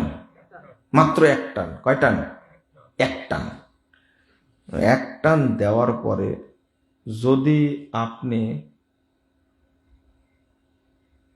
মারা যান, আল্লাহ রাসূল বলছেন অফি মাসানাতিহি শাইয়ুম মিনহা, যদি মাদকদ্রব্য পান করার কারণে তার মূত্রথলিতে যদি নিকোটিন থেকে যায়। মূত্রথলি বুঝেন তো? পিত্তথলি বুঝেন না? বুঝেন না মানে সবই বুঝেন তো। পিত্তথলির পাথর কি একদিনে হয়? একদিনে হয়? ঠিক মূত্রথলিতেও পাথর একদিনে হয় না। আল্লাহ রাসূল বলছেন মূত্রথলিতে যদি তার নিকোটিন জমা থাকে, হুররিমাত আলাইহিল জান্নাহ, তার উপরে জান্নাতকে হারাম করে দেওয়া হয়েছে। এটা পাশ হয়ে গেছে আগে। কি হয়েছে? পাশ হয়েছে। জর্দাখোর খায় তো 50 বছর যাবত, তাই না? জর্দা কি টেস্ট তাদের কাছে। খাওয়ার স্টাইল দেখলে মনে হবে যে শুয়োরও এত সুন্দর করে খায় না। বুঝতে পারলেন কথা? জর্দাখোর এত মজা করে জর্দা খায়, তাকায় দেখবেন পস করে চাবাচ্ছে, ওর হায়াও নাই, লজ্জাও নাই, শরমও নাই, আর মুখ থেকে যে দুর্গন্ধ বেরোচ্ছে, ওর বিবেকটাও নাই। এখানে কেউ থাকলে মাফ করবেন আমাকে, আপনি ছেড়ে দিবেন দয়া করে। আর গুল খাওয়া, শোনেন আমি যেটা বলছি, যদি আপনার মূত্রথলিতে নিকোটিন জমা থাকে আর যদি মারা যান, তাহলে কি কি পাশ হয়ে গেল? না জান্নাত পাশ হলো?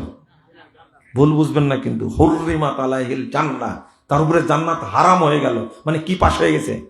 জাহান্নাম পাশ হয়ে গেছে। এক, আল্লাহ রাসূল বলছেন ওমা মাতা ফিল আরবাইন, আর নিকোটিন জমা থাকাটার পরে যদি 40 দিনের মধ্যে মরে যায়, মাতা মিতাতান জাহেলিয়া, তাহলে সে অমুসলিম অবস্থায় মারা গেল। আমার এক ছাত্র বলছে যে উস্তাদ জি, একটা হাদিস আসছে যে ব্যক্তি নেশা জাতীয় দ্রব্য খায় সে তার মায়ের সাথেও জেনা করে, ফুপুর সাথেও করে, খালার সাথেও করে। এটা কি সহি? আমি বললাম যে হাদিস তো সহি, কি সমস্যা তোমার? তুমি সি সি সি সি, শুনতেই খারাপ লাগতেছে, এই হাদিস সহি। হ্যাঁ, যে বিড়ি খায়, আমরা যে পাগল, সুদ খাচ্ছে 50 বছর যাবত, তাই কিছু মনে করে না। এই হাদিস তো জানে যে সুদ যে খায় মায়ের সাথে জেনা করে, শোনে না? এটা তো ছাড়ে না 50 বছর যাবত, আর তুমি এই হাদিস বললে ছাড়বে? মায়ের সাথে জেনা, ফুপুর সাথে, খালার সাথে কোনো জেনা, এটা কোনো ব্যাপার হলো ওদের জন্য? বিড়ি খরের জন্য এটা কোনো ব্যাপার হলো বলেন তো দেখি? আমার ছাত্র আশ্চর্য। আমার যে ব্যাকুবে এইটা বুঝো, মাতা ফিল আরবাইন মাতা মিতাতান জাহিলিয়া। আরে যে 40 দিনের যদি মধ্যে মারা যাবে, সে অমুসলিম হয়ে মারা যাবে, এইটা তার কাছে বড় বিষয় না। বড় বিষয় কি? মায়ের সাথে জেনা বড় বিষয়। আচ্ছা, কোনটা বেশি খারাপ? অমুসলিম হয়ে মারা যাওয়া বেশি খারাপ, না মায়ের সাথে জেনা করা বেশি খারাপ?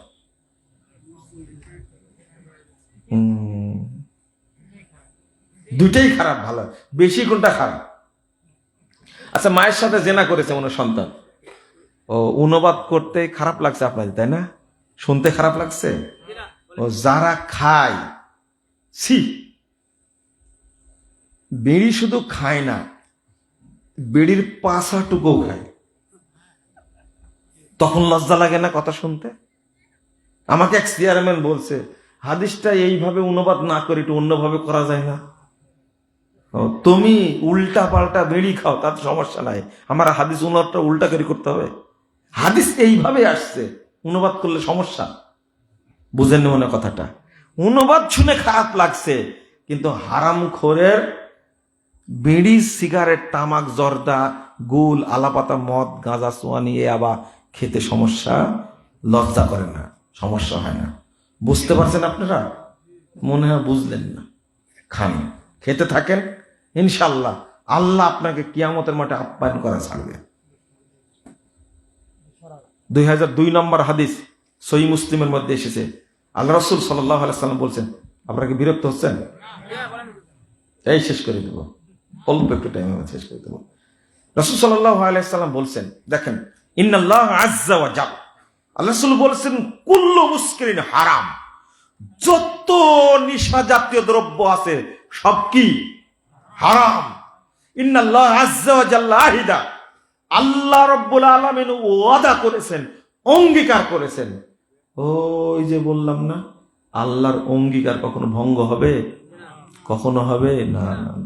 ইন্নাল্লাহ আযজা ওয়া জাল্লা আহিদা, আল্লাহ রাব্বুল আলামিন অঙ্গীকার করেছেন, ওয়াদা করেছেন, প্রতিজ্ঞা করেছেন, আইয়াসকিয়াহু মিন তিনাতিল খাবাল, যারা নিশা জাতীয় দ্রব্য পান করবে আল্লাহ তাদেরকে তিনাতুল খাবাল দ্বারা কিয়ামতের মাঠে আপ্যায়ন করবেন। সুবহানাল্লাহ বলছে, দেখছেন বিশাল ব্যাপার একটা, আপ্যায়ন করাবেন আল্লাহ। আল্লাহর আপ্যায়ন ভালো হবে না? আল্লাহ রাসূল বলছেন যখন এই কথা, সাহাবীরা বলছেন, ওমা তিনাতুল খাবাল, আল্লাহ রাসূল তিনাতুল খাবালটা আবার কি? বলছে, ও তোমরা বুঝলে না, আরাকুম মিন আহলিন নার আও উসারাতুম মিন আহলিন নার, আরে জাহান্নামীদের পোড়ানোর কারণে তাদের দেহ থেকে যে রক্ত, পুঁজ, গলিত গোশত, ঘাম এবং ওদের যে পেশাব পায়খানা বের হবে, এইগুলো একটা খাবাল নামক সাগরে, সমুদ্রে জমা হবে। এটা হবে উত্তপ্ত। কাল কিয়ামতের মাঠে যারা নিশাতে দ্রব্য খাইছে ওদেরকে এই জুস দ্বারা আল্লাহ আপ্যায়ন করাবেন।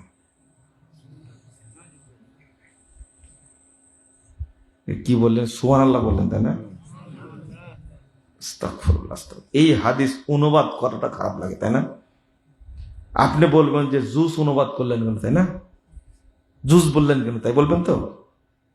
এই ছেলে, তোমরা বলো তো, এই জুসের আরবি কি বলো? হ্যাঁ, এই যে পিছন থেকে বলছি, কি? আসির। জুসের আরবি আসির। শুনে নেন ভালো করে, ঠিক বলেছে আল্লাহর রাসূল, এই শব্দই বলেছেন, ওসারাতুম মিন আহলিন নার, ওই জুস খাওয়ানো হবে। মানে আপনি কুমড়ার ঝোল খায় বলেন জুস, আমের জুস, তাই না? তাই না? কুমড়ার ঝোল খাওয়ায় তো বাংলাদেশে, আর ওইটাকে কি বলেন? প্রাণ জুস, ম্যাঙ্গো জুস, তাই না? ম্যাঙ্গো জুস অথচ কুমড়া। আর একটা মিশাই তাই জুস হয়ে যায়। আর আল্লাহ কতটা মিক্সার করবেন? জাহান্নামীদের পেশাব, পায়খানা, পুঁজ, গোস্ত, তারপরে গলিত গোস্ত, ঘাম সব একবারে মিক্সচার করে খাওয়াবেন। এইটাই তো সবচেয়ে বড় জুস, শ্রেষ্ঠ জুস এটা। এক বেয়াদব বলছে কি জানেন, 80 বছর পার হয়ে গেছে, তো বিড়ি খেয়ে অভ্যাস, কাশতে কাশতে মনে হচ্ছে ওর মুখ দিয়ে নাড়ি ভুড়ি বেরিয়ে যাবে। কাশে থেমে বলছে যে এখন তো খাচ্ছি, তো কবরে গেলে কি খাবো? ও যদি আমার বক্তব্য শুনতো তাহলে এই টেনশনটা থাকতো না, কোনো টেনশন থাকতো না। আল্লাহ রাসূল বলছেন, যে ব্যক্তি যে বস্তু দ্বারা আত্মহত্যা করেছে ওই ব্যক্তি সেই জিনিস দিয়েই কিয়ামতের জাহান্নামে কি করবে? আত্মহত্যা করবে। তাহলে তো ওকে বিড়ি দেওয়া হবে, ওকে মদ দেওয়া হবে, খাবে। তবে এই মদগুলো হবে কিসের? জাহান্নামের। কিসের? বিড়ি হবে কিসের? জাহান্নামের। টেনশন করার দরকার নাই তো তার, ওদের মরার সাথে সাথে পেয়ে যাবে, একবারে জাহান্নামের টাটকা বিড়ি পেয়ে যাবে ও। ওর চিন্তা করার কি দরকার? আস্তাগফিরুল্লাহ, আস্তাগফিরুল্লাহ। একটা কাজ যদি করা হয়, যারা বিড়ি খায়, সিগারেট, মদ, গাঁজা, সোয়ানি, ইয়াবা খায়, এদেরকে যদি শুয়োরের গোস্ত রান্না করে দেওয়া হয়, খুব টেস্ট করে, খাবে? বুঝেননি মনে? খাবে না? বানরের গোস্ত খাবে না। কেন খাবে না বলেন তো? হারাম, তাই খাবে না। সি সি সি, এটার উত্তর হলো এটা, রুচি হবে না তাই খাবে না। রাইট বলেছে, রুচি হবে না। তাহলে হাদিসে কোনো জায়গায় নাই। এক বক্তা বলছে যে গুল খাওয়া আর গু খাওয়া একই সমান। বুঝছেন কথা? কথাটা কি ঠিক? আমি বলছি যে কি বলেন এমন, যে এটা কি বললেন আপনি? তো বলছে না, যা বলেছি এটাই ফাইনাল। গুল খাওয়ার কি, বাকিটা কি বললেন বলেন? একই জিনিস। আমি বললাম যে ভুল হচ্ছে তো, যে কি ভুল হচ্ছে? আমি যা বলেছি ফাইনাল। আমি পরে বললাম, বুঝায় বললাম যে কেউ যদি পায়খানা খায় তার কয়দিন ইবাদত হবে না? এরকম কোন হাদিস আছে?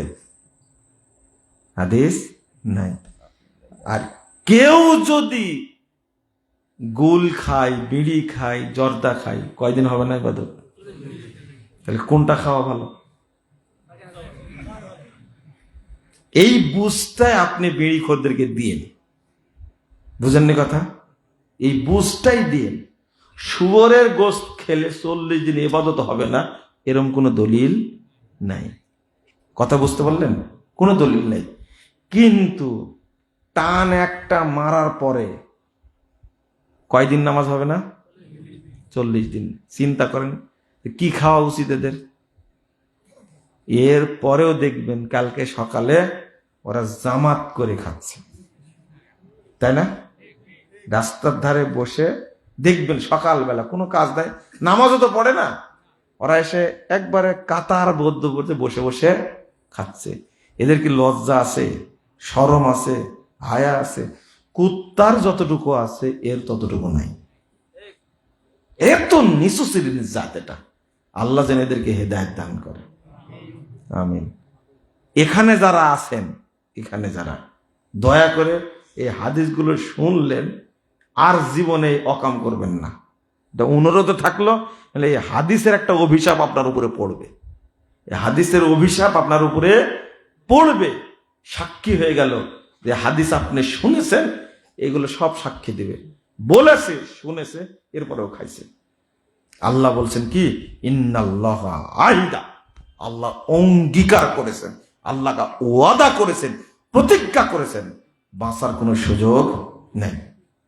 আমি জাহিলিয়াত সম্পর্কে বলতে গিয়ে যে কথাটা বলে শেষ করি, সেটা হলো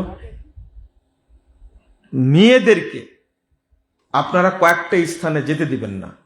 নাম্বার 1, কোন দিবস পালনের অনুষ্ঠানে যেন আপনার ওয়াইফ, আপনার মেয়ে, আপনার বোন যেন, আপনার মা যেন না যায়। দিবস পালনের মধ্যে কি বুঝবেন? একটা হলো ম্যারিজ ডে। কি ডে? Marriage day. তাই হয় না? গোপন গোপনে আপনারা পালন করেন, তাই না? ম্যারিজ ডে মানে যেদিন বিয়ে হয়েছে ওই দিন আবার বিয়ে করবে বছর ঘুরে আসলে। আর একটা হলো জন্ম দিবস, আর একটা কি মৃত্যু দিবস।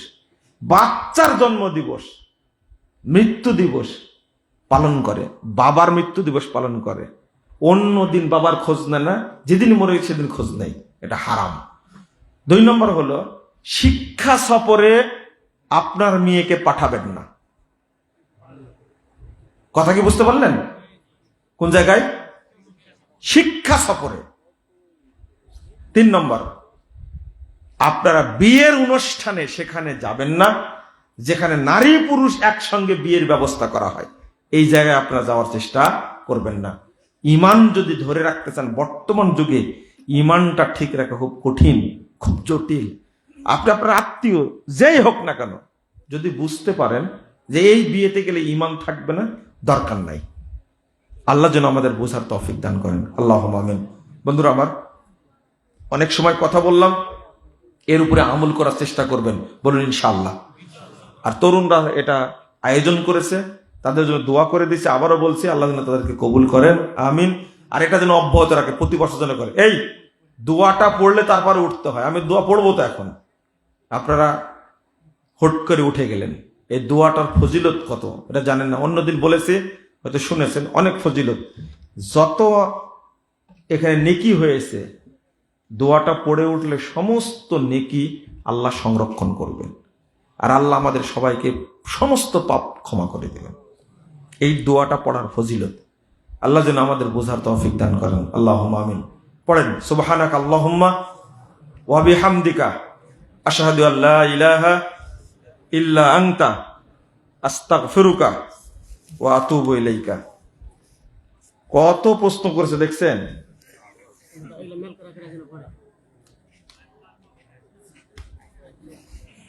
আরো দাও।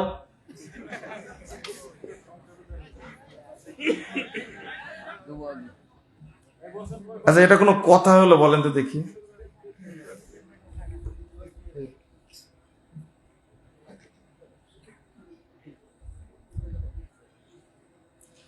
অপ্রাপ্ত বয়স্ক মেয়েরা কি কি দিয়ে সাজতে পারবে?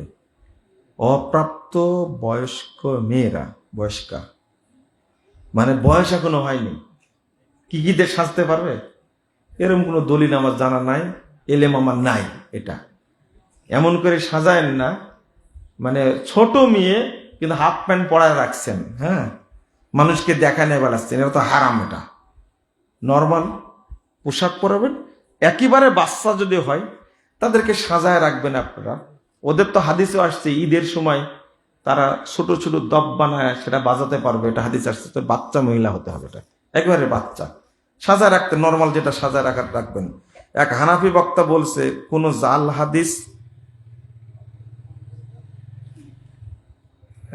জাল হাদিস সবাই আমল করলে সেটি সহি বলে গণ্য হবে। বক্তা না, পুরোটাই তক্তা। সি সি সি, একে কাঠ দিয়ে আল্লাহ তৈরি করেছে। হ্যাঁ, এটা কাঠমোল্লা। এটা এরা মুফতি না হলে মূর্তি। মূর্তির মধ্যে কোনো এলেম কালাম আছে?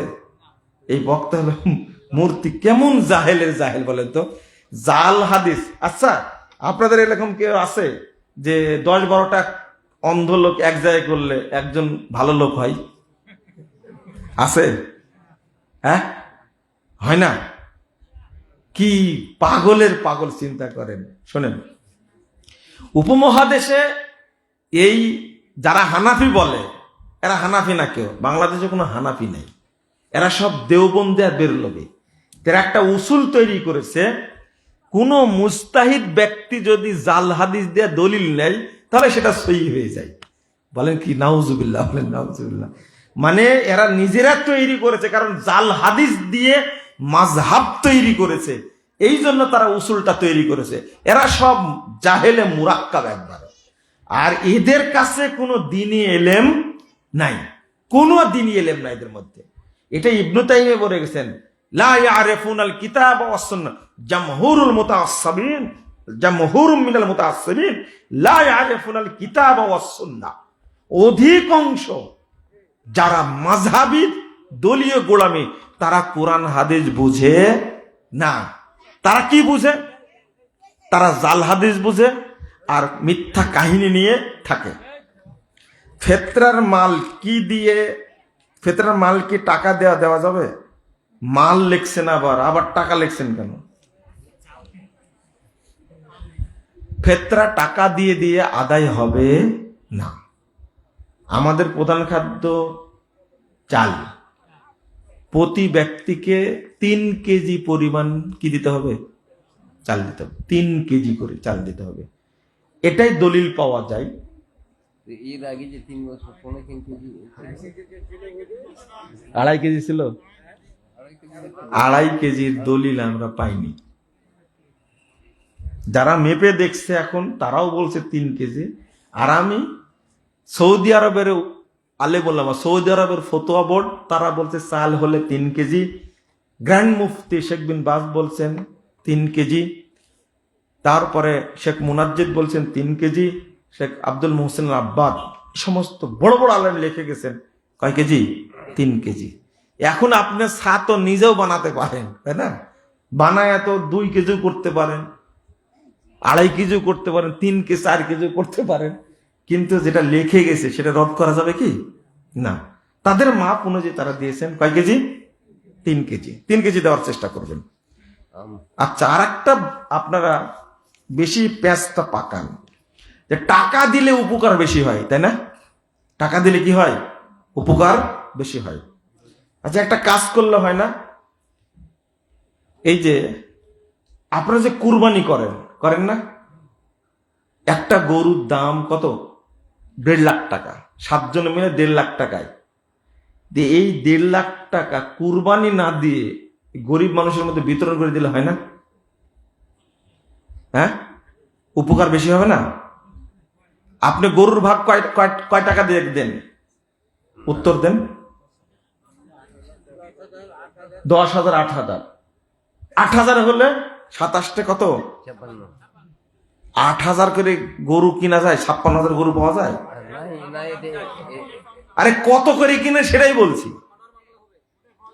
অন্তত 15,000 লাগবে, লাগে না? 70,000, 7,000 করে। আচ্ছা শোনো, আমি বলছি 10,000 করে যদি হয়, 7 10 কত হয়? 70। এই 10,000 টাকা এইটা যদি ভাগ না দিয়ে দরিদ্রদের মাঝে বিতরণ করে দেন, মনে করেন 10,000-এর মধ্যে আপনি 5,000 রাখলেন আর 5,000 দিয়ে দিলেন, 5,000 টাকার গোস্ত কিনে অনেক গোছ হবে। তাও এটা করলে হবে না? কেন হবে না? উপকার বেশি হবে যে বলছেন না আপনারা। ও, এটা হবে না, তাই না? এক লোক আমাকে প্রশ্ন করেছে, আমার ছেলে হয়েছে একটা, তো 2টা খাসি কিনতে চাচ্ছি, দাম করে দেখছি 60,000 টাকা। কত? 60,000 টাকা। তো প্রশ্ন করেছে যে খাসি 2টা জবাই না করে আমি যদি 60,000 টাকা বিতরণ করে দিলে তাহলে হবে না? কি কা হবে? কেন হবে না? আপনি বিধান এখন বলছেন, বিধান ফেতরা যে দিতে হবে খাদ্য দেয়া, এটা বিধান না? এটাও বিধান। মাশাআল্লাহ, তাহলে তো বুঝেন তো আপনারা। মনে করেন আপনারা এটা নিয়ে বিতর্ক করবেন না, যুক্তি আমাদেরও আছে। একজন মানুষ পরিবারে 3 জন সদস্য, কয়জন? 3 জন সদস্যের কত টাকা হবে ফেতরা বলেন তো দেখি? কত টাকা হবে? কেজি কত করে চাল? 40 টাকা কেজি চাল আছে। ও, আপনারা 40 টাকা চাল খান, তাই না? মাশাআল্লাহ, তাহলে এখান থেকে চাল নিয়ে যেতে হবে। আর মাদ্রাসা চাল কিনে 60 টাকা কেজি, কি 65 টাকা কেজি? তা আপনাদের কাছ থেকে তো কন্টাক্ট করার দরকার, তাহলে দেখছি 40 টাকা কেজি চাল পাওয়া যায়, আপনারা খান? হ্যাঁ, 40 টাকা। আচ্ছা হলো 40, তিনজনে কত টাকা হয়? 120 টাকা। আমার থামেন, বুঝেন ভালো করে, আমার জাকাত বের হয়েছে এবার 5 লাখ টাকা। কয় লাখ টাকা? উদাহরণ দিচ্ছি, আমার জাকাত না কিন্তু উদাহরণ দিচ্ছি। আমার জাকাত বের হয়েছে মনে করেন কত, 5 লাখ টাকা। 5 লাখ টাকার মধ্যে 3 লাখ টাকার শাড়ি কিনেছি আর 2 লাখ টাকার চাউল কিনেছি দেওয়ার জন্য, আর 140 টাকা। বলেন 5 লাখ টাকা টাকা বিতরণ করলে বেশি উপকার হবে না 140 টাকা বিতরণ করলে বেশি উপকার হবে? 140 টাকা বিতরণ করলে বেশি উপকার হবে। কি প্রশ্নের উত্তর দিলেন আপনারা? 5 লাখ টাকা জাকাত বের হয়েছে, আমি যদি শাড়ি চাউল না কিনি 5 লাখ টাকা বিতরণ করি, এটাতে উপকার বেশি হবে না 140 টাকা বেশি উপকার হবে? টাকা বিতরণ করলে কি বেশি উপকার বললাম? তো 5 লাখ টাকায় বেশি উপকার হবে না 140 টাকা বেশি উপকার হবে? 5 লাখ টাকা বেশি উপকার হবে। ও, তা আমি এই 5 লাখ টাকার জাকাতের টাকা দিয়ে কেন শাড়ি কিনলাম, কেন 2 লাখ টাকার চাউল কিনলাম? শরীয়ত হলো টাকার জাকাত টাকা দিয়ে দিতে হবে। এখানে কিনছেন চাউল আর কি কাপড়, আর এখানে মাত্র 140 টাকার, এই 140 টাকা দিয়ে আপনার 9 কেজি চাউল কিনতে পাচ্ছেন না, তাই না? আপনার এই ধোকাবাজি আল্লাহ বুঝে না, শয়তানি বুঝে না। আমার কথাটা বুঝলেন কিনা আপনারা? বুঝছেন? অতএব সাবধান। আমাদেরকে তো কেউ বুঝিয়ে দিয়েছেন। আল্লাহ তো একদিনে কোরআন নাজিল করতে পারতো, কিন্তু এত দিনে কেন নাজিল করলেন? এটা আল্লাহকে জিজ্ঞেস করতে হবে, ভাই আমি জানি না। এইটা জেনে আপনার কি লাভ? এটা যে বলছি, বলেন কি লাভ? কি লাভ এটা জেনে? কি লাভ? যেটা জেনে লাভ হবে সেটা আমি জানি, কিন্তু প্রশ্ন তো আমি দিব না। হ্যাঁ, দিতে হবে না, তাই না? কথা বুঝলেন? আমি জানি উত্তর দিব না, কিন্তু আপনার লাভ কি হবে সেটা বলেন নাকি? এই প্রশ্নের উত্তর দেওয়ার জন্য আসছি। ভালো যেটা আপনার উপকার হবে সেটা প্রস্তুত দিবেন। মেয়েরা কি দিন প্রচার করতে পারবে? পারবে নিজের বাড়িতে থেকে, অন্য বাড়িতে যা ওয়াজ করতে যেতে পারবে না। জালসা করে এখন মেয়েরা, আস্তাগফিরুল্লাহ, ফেসবুকে দিয়ে দেয়, তাই না? এরা সব খান্নাস। জিলহজ মাসের আমল সম্পর্কে জানতে চাই। জিলহজ মাসের আমল, জিলহজ তো এখন আসেনি, এখন বললে ভুলে যাবেন, এটা বলার দরকার নাই। জীবনে কোনো ব্যক্তি একবার জেনা করলে জান্নাতে যেতে পারবে কি? আমি কি জান্নাতের টিকিট বিক্রি করি? আপনি জেনা করলে এর পাপ সম্পর্কে আপনারা জানেন। বিবাহিত নারী পুরুষ করলে জীবিত অবস্থায় চারিদিকে পাথর মেরে তাকে মেরে ফেলে দিতে হবে। শাস্তিটা যদি এমন হয় তাহলে তওবাটা কেমন হতে হবে আপনি নিজেই বুঝে নিন। শাস্তিটা যদি এমন হয় তওবা কেমন হতে হবে তাহলে বুঝে নিন। তওবা করলে হয়তো আল্লাহ মাফ করে দিতে পারেন। তারাবির নামাজ পড়িয়ে টাকা নেওয়া যায় কি? আপনার এত লাগে কেন পর্যন্ত দেখি? হ্যাঁ, তারাবির নামাজ পড়ার টাকা নেওয়া জায়েজ না ওয়াজিব? এটা ফরজ। ও কি ভিক্ষা করে বেড়াবে? সারা মাস তারাবি পড়ায় নিবেন আপনি, টাকা অবশ্যই দিবেন, এটা ফরজ। ওর পারিশ্রমিক আপনি দিবেন না? ফাইজলামি, তাই না? আমি একজন যুবক, আমি বিয়ে করতে চাই, কিন্তু বাবা মা বিয়ে দিতে চায় না, ঠিক তো? শুনে, এই প্রশ্ন আমরা 10 বছর আগে পাইনি, এখন পাওয়ার কারণ হলো ফেসবুক। তুমি নষ্ট হয়ে গেছো, তুমি নষ্ট হয়ে গেছো, তুমি নষ্ট হয়ে গেছে। এটা তোমার বাপ মা বিয়ে দেয় না। বিয়ে দেওয়ার পরে তুমি ভালো হবে কে বলেছে? এটা যে পুরুষ নষ্ট হয়ে যায় 70টা বিয়ে দিলেও ভালো হবে না, তুমি নষ্ট হয়ে গেছে। আল্লাহ হেফাজত করুক। আমি একজন প্রাপ্তবয়স্ক যুবক, আমি বিয়ে করতে চাই, একই প্রশ্ন করেছে, কিন্তু যেই মেয়ের সাথে আমার বিয়ে হবে আমি কিভাবে বুঝবো যে সেই মেয়ে আগের কোনো খারাপ সম্পর্ক ছিল কিনা? কথা সুন্দর বলেছে। আমার মনে হয় তোমার মনে এরকম কুরকুরি আছে, তোমারও সমস্যা আছে, তোমার সমস্যা আছে। একটা মাসালা জেনে নেন। আস্তাগফিরুল্লাহ, আস্তাগফিরুল্লাহ। একটু কথাটা বলে দিলাম, খারাপ হয়ে গেল। আস্তাগফিরুল্লাহ। একটা মাসালা যদি জানা যায় অমুক মেয়ের সাথে অমুক ছেলের সম্পর্ক ছিল বা দৈহিক সম্পর্কে ছিল, তাহলে এই মেয়েকে আর কোনো পুরুষ বিয়ে করতে পারবে না। এটা হারাম। এটা কি? হারাম। তো বিয়ে হবে কার সাথে? ওর সাথেই হবে, ওর সাথেই হবে। উচিত কোন হওয়া উচিত না, ওর সাথেই হবে। অন্য কোনো মেয়ে, অন্য কোনো ছেলে তাকে বিয়ে করতে পারবে না। এটা হারাম, আল্লাহ হারাম করেছেন।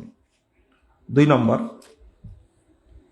যদি জানা যায় অমুক ছেলের সাথে অমুক মেয়ের সম্পর্ক ছিল, তো ওই ছেলের সাথে কোনো মেয়ে বিয়ে করতে পারবে না, কোনো মেয়ে বিয়ে বসতে পারবে না। জানতে পারে যদি দৈহিক সম্পর্ক থাকে, আরো হারাম। মানে আপনি যদি প্রশ্ন করেন তাহলে এই ছেলেকে বিয়ে কে করবে, তো তোমার চিন্তা কেন এত? বুঝেন না মনে হয়? তোমার চিন্তা কেন এত বেশি? যে মেয়েটা অন্য ছেলের সাথে সম্পর্ক রাখছিল, ওর বিয়ে না হলে তোমার চিন্তা কেন? এটা আল্লাহ হারাম করেছেন, তুমি কে? ইমাম আহমদ বিন হাম্বল একটু হালকা করে বলছেন যে তৌবা তাল্লি করে অনেকদিন যদি যায় তাহলে বিয়ে করা যেতে পারে, কিন্তু ইমাম আহমদ বিন হাম্বলের কথা এটা, যে আল্লাহর কথা হলো হারামাত আলী আলাল মুমিনিন, মুমিনদের উপরে হারাম করা হয়েছে। অতএব প্রেমের সম্পর্ক চিন্তা করাও হারাম, হারাম, হারাম। বিধর্মী মেয়েকে বিয়ে করা যাবে কি? খালি বিয়েরই প্রশ্ন। করা যাবে, ইসলাম গ্রহণ করা আগে। মসজিদে দানের টাকা রমাজান মাসে তারাবি পড়ানো ইমামকে দেওয়া যাবে কি? হ্যাঁ, তারাবি পড়াইছে তোমার, আর তুমি টাকা দেবে মসজিদের, এটা হলো? টাকা আগে নিজেরা তুলবেন, ইমামের বেতন, ইমামের ইয়ার জন্য। কি জন্য? ইমামের তারাবির জন্য টাকা তুলবেন, সে টাকা দিয়ে দিবেন। ও, ইমাম পুষেন আপনি, আর ফেতরার টাকা দিয়ে তাকে বিদায় করেন, তাই না? কত চালাক আপনারা, চিন্তা করতে পারছেন? কত চালাক! কি কি করলে গোসল ফরজ হয়, এটা আলেম ওলামার কাছ থেকে জেনে নেবেন আপনারা। মসজিদের মেহরাবের ভিতরে দাঁড়িয়ে নামাজ আদায় হবে কি না? হবে। মসজিদের বাহিরে কিংবা মেহরাবের বাহিরে বা ভিতরে, এটা কোনো সমস্যা নাই। মহিলারা মসজিদে 5 ওয়াক্ত নামাজ আদায় করতে পারবে কি? হ্যাঁ, পারবে। তাদেরকে সুযোগ করে দিবেন। আমাদের মসজিদে প্রায় মানুষ কেবলা মুখী না করে পায়ের সাথে পা, কাঁধের সাথে কাঁধ না মিলিয়ে নামাজ আদায় করে। এটা সুন্নাত বিরোধী। পায়ের সাথে পা, কাঁধে কাঁধ মিলে সালাত আদায় করবেন, এটা ফজিলত আছে। আল্লাহ রাসূল বলছেন আল্লাহ তার জন্য জান্নাতে একটি ঘর তৈরি করবে। বিড়ি, সিগারেট, তামাক জাতীয় দ্রব্য সেবন করলে কি নামাজ হবে কি না? ও তো শুনে নিয়েছেন, তাই না? নামাজ তোমার, চিন্তা করা যায় কত বড় বেহায়া। হ্যাঁ, পুরোটাই অপবিত্র। নামাজ কি আর রোজা কি? হারামখোর। ফরজ নামাজের পরে সম্মিলিত হয়ে দোয়া করা যাবে কি? এই ভূত এখনো যায়নি। আপনাদের শরম নাই মনে হয়, তাই না? লজ্জা শরম কিছুই নাই। সবাই বলছে বেদাত, কিন্তু আপনারা ওটা হোকড়া, খুঁট বাড়া ছাড়া এর কোনো সমাধান নাই। খুঁট বাড়া বুঝেন? খুঁট বাড়া, এটা আমি মুখস্থ করে রাখছি অনেক দিন থেকে। আমি তো আপনার এলাকায় পড়াশোনা করেছি। তো কুরবানি কি 7 ভাগে দেওয়া যাবে? দেওয়া যাবে। 7 ভাগে গরু কুরবানি দেবে। আবার খাসি কুরবানি করেন না 7 ভাগে, গরু কুরবানি করা যাবে। তো উত্তম হলো কি, এক পরিবার প্রত্যেক একটা করে দেওয়া। মৃত্যু ব্যক্তির উদ্দেশ্যে কবরের সামনে গিয়ে হাত তুলে দোয়া করা যাবে কি? কবরকে সামনে রেখে না, কবরের সাইডে দাঁড়াবেন, কবরের সামনে হাত তুলবেন না। বুঝেননি মনে হয় কথাটা? শরীয়ত কি জিনিস দেখেন। কবরকে সামনে রেখে দোয়া করা যাবে না, অথচ তার জানাজা পড়া যাবে। অথচ কি? জানাজা পড়া যাবে। কিন্তু কোনো ব্যক্তি কবরের পাশে গেল, যায় কেবলামুখী হয়ে হাত তুললো কবরকে সামনে নিয়ে, এটা চলবে না। সাইডে দাঁড়াবেন, হাত তুলে দোয়া করা যাবে, কিন্তু সম্মিলিত চলবে না। এটা বলে সম্মিলিত জায়েজ করলেন নাকি আল্লাহ ভালো জানে। না না, চালাকি করবেন না। আহলে হাদিসের জন্ম কখন হয়? আহলে হাদিসদের জন্ম রাসূলের উপরে ওহী নাজিলের সময় থেকে হয়েছে। আহলে হাদিসরা কেন, হানাফি ভাইরা আহলে হাদিস কেন? হানাফি ভাইরা তো হানাফি মাযহাব হিসাবে হানাফি, তবে আমরা কি হিসাবে আহলে হাদিস? দয়া করে ব্যাখ্যা সহ বুঝাইলে ভালো উপকৃত হইতো। আপনি যে জ্ঞান রাখেন উপকার জীবনে হবেন না আপনি। আহলে হাদিসরা কোরআন এবং সহিহ হাদিস মেনে চলে, তাই তারা কি আহলে হাদিস। আর যারা মাযহাব মানে তারা মাযহাবী। ঠিক আছে? ও চরমুনাই হলে কোনো সমস্যা নাই, দেওবন্দি হলে কোনো সমস্যা নাই, বেরলভী হলে সমস্যা নাই, মাছ ভান্ডারি হলে সমস্যা নাই, আটরশি হলে সমস্যা নাই, কুতুববাগী হলে সমস্যা নাই, দেওয়ানবাগী হলে সমস্যা নাই, তবলিগ হলে সমস্যা নাই, জামাত ইসলাম হলে সমস্যা নাই। তারপরে কি আরো হিজবুত তাহরির, তারপরে হিজবুত তাওহিদ, এইগুলোর কোনো সমস্যা নাই। আহলে হাদিস বললে কি চুলকায়? লজ্জা লাগে না? শরম লাগে না? সেই আহলে কোরআন এটা আবার কি? এটা হলো কাফেরের দল। আহলে কোরআন মানে যারা হাদিস অস্বীকার করে। আহলে কোরআন আর আহলে কুফরান কি? আহলে কুফরান কাফেরের দল। আহলে হাদিস বললে আজ কি যে গায়ে আগুন লাগে রে ভাই। আমি এমনি বললাম, বাংলাদেশে কত দল আছে চোরে খাচ্ছে, সব দল, তাদের ব্যাপারে কোনো আপত্তি নাই। আপত্তি শুধু কি ব্যাপারে? আহলে হাদিস। কোনদিন কেউ প্রশ্ন করেছেন যে জামাতে ইসলামী বলা যাবে কিনা? প্রশ্ন করেছেন? তাবলিগে ইস্তেমা বলা যাবে কিনা? প্রশ্ন করেছেন? কেউ প্রশ্ন করেনি। আহলে হাদিস বলা যাবে কিনা সেটা নিয়ে প্রশ্ন। মানে আহলে হাদিস একটা পারমাণবিক বোমা। শব্দটা শুনলে শয়তান আপনার গায়ে আগুন ধরা দেয় একবারে। আহলে সুন্নাহ এটা আবার কি?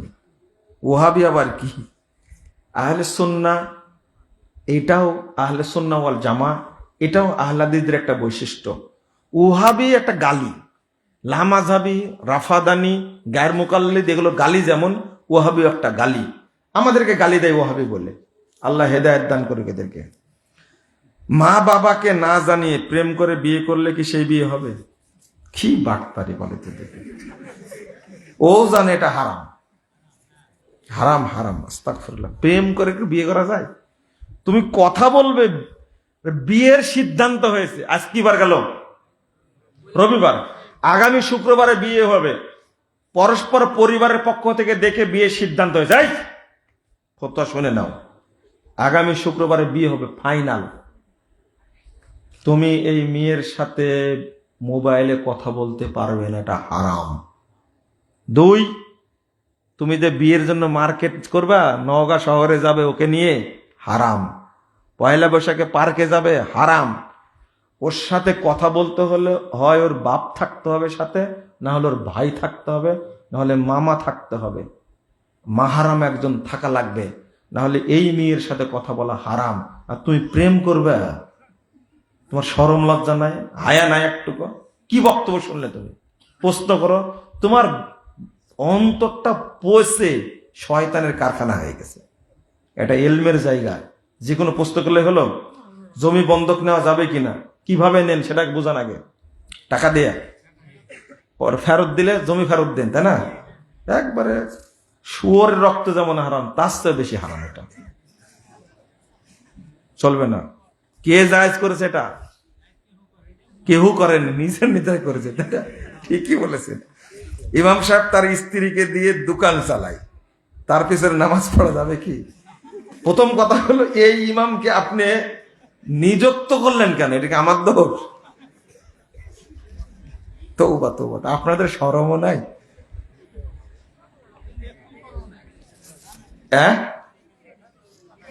সম্মিলিত মুনাজাত প্রশ্ন করেছে, মহিলারা কি মসজিদে পুরুষের পিছনে তারাবি পড়তে পারবে? পারবে। কুরবানির মাংস কি 6 ভাগে ভাগ করা যাবে? কেন 6 ভাগ কেন? খুব চালাক আপনারা, তাই না? 6 ভাগ কি জন্য সেটা বলেন না। আপনারা বলেন আগে 6 ভাগ কেন করেন?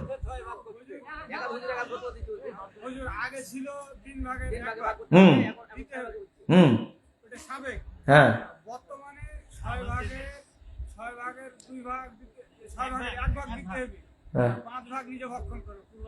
মানে যারা 7 ভাগে করবে সেটা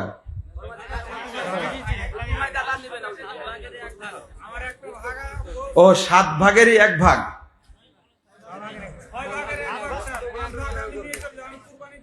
ও আচ্ছা আচ্ছা, আপনি, আচ্ছা আমি বুঝছি, মানে আপনি কুরবানিটা করে ভাগ করবেন কয়টা? 6টা। ভাগ করে কয় ভাগ নিয়ে যাবেন আপনি? বুঝছি বুঝছি, 1 ভাগ রেখে যাবেন, 5 ভাগ নিয়ে যাবেন। 3 ভাগটা কিভাবে উঠে গেল তাহলে?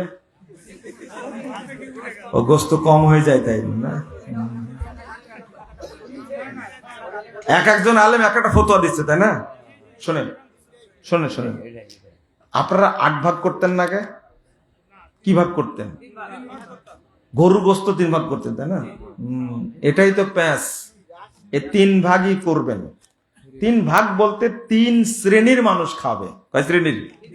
আপনারা এই ফতোয়াটা আগে বোঝেন। 3 শ্রেণীর, ফাকুলু মিনহা ওয়াতিমুল কানিয়া ওয়াল মুতাররা।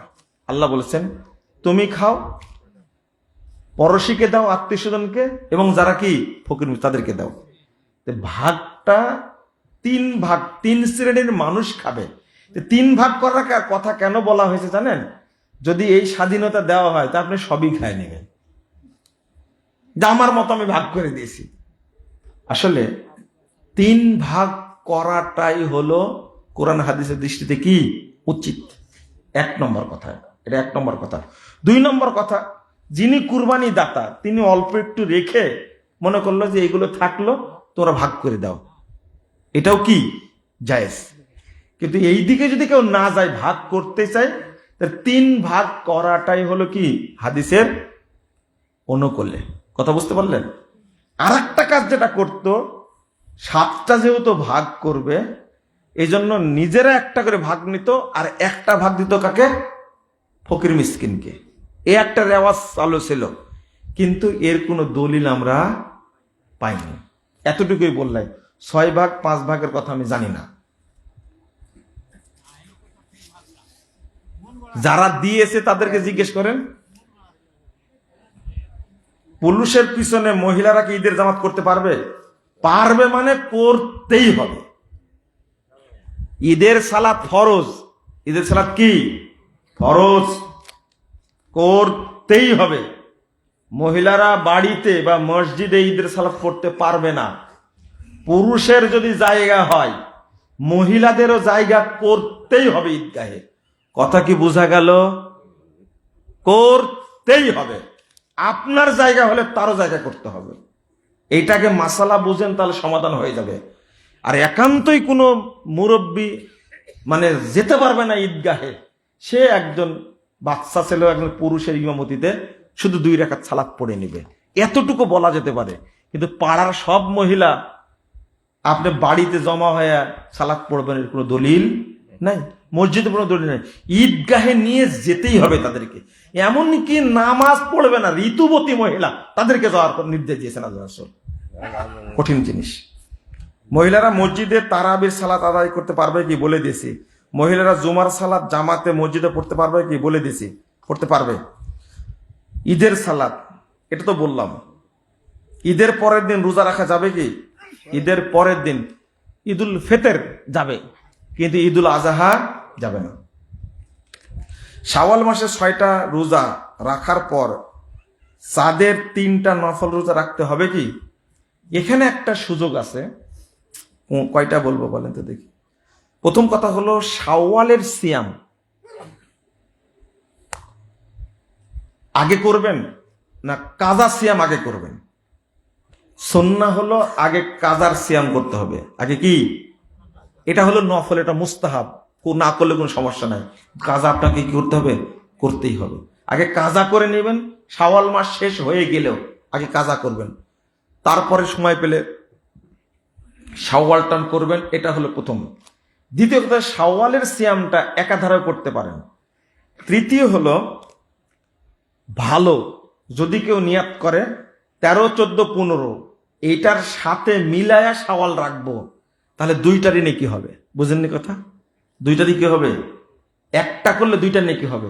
আর কেউ যদি সোমবার বৃহস্পতিবার সিয়াম রাখার অভ্যাস থাকে, তাহলে সোমবার বৃহস্পতিবার শাওয়ালের সাথে মিলে রাখলে 3টার নেকি হবে। তখন নফল যেহেতু নেকি হবে। বোঝা গেছে তো মনে হয়, তাই না? রোজা না রাখলে কি ফিতরা আদায় হবে? হ্যাঁ হবে তো। এই যে কতবার বলা হচ্ছে। ফাঁকিবাজি করছেন। হাদিসে আসছে রুকু পেলে রাকাত পেয়ে গেল, লা সলাতা ইল্লা বিফাতিহাতিল কিতাব। এই হাদিসের জন্য কি হবে? এই হাদিস আর ওই হাদিস, এটাই হলো শরীয়ত বুঝার মূলনীতি।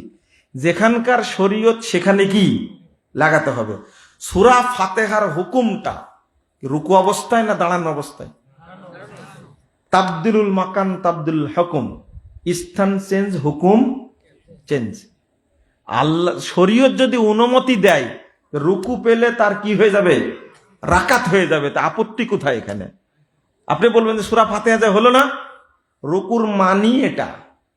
সূরা ফাতিহা না পড়লে কি হয়ে যাবে? সালাত হবে। হাদিস আছে না, সূরা ফাতিহা জানে কোনো দোয়াই জানে না এমন লোকও যদি সুবহানাল্লাহি আলহামদুলিল্লাহ ওয়ালা ইলাহা ইল্লাল্লাহ আল্লাহু আকবার শুধু এটা বলে সালাত পড়ে, তাও সালাত হবে। হাদিস আছে না? বুঝেননি মনে কথাটা? এটাও হাদিস আছে। ইমামের পিছনে মুক্তাদিকে সূরা ফাতিহার পর অন্য সূরা পড়বে। জহর এবং আসরের প্রথম দুই রাকাতে পড়বে। জহর এবং আসরের প্রথম দুই রাকাতে মুক্তারিরা সূরা ফাতিহা ছাড়া অন্য সূরা পড়তে পারবে। ঠিক আছে। বাসর রাতে সুন্নাত তরিকা কি দয়া করে বলবেন? 2 রাকাত সালাত পড়া যায়, হাদিস আসছে। স্ত্রীকে একবার পিছনে দাঁড়া করে নিতে হবে। আর আরেকটা হাদিস আসছে বাসর রাতকে সাজানোর কথা আসছে, বাসর ঘর। আর একটা হলো শরবত খাওয়ার কথা আসছে, মিঠাই খাবেন। আর বাকিটা বলা যাবে না। একজন ব্যক্তিকে উদ্দেশ্য করে সম্মিলিত মুনাজাত করা যাবে কি? মানে কেউ আবেদন করেছে তাই না, একটু মুনাজাত মারি দেন, না করা যাবে না, করা যাবে না, এটা বেদাত। আসলে একটা জিনিস বুঝতে হবে আপনাদেরকে, হাদিস পড়ে নিজের মতো বুঝা যাবে না। এটাই আমি বেশি বলি, কালকেও বলেছি, হাদিস পড়ে নিজের মতো বুঝা যাবে না। যেমন একটা হাদিস আসছে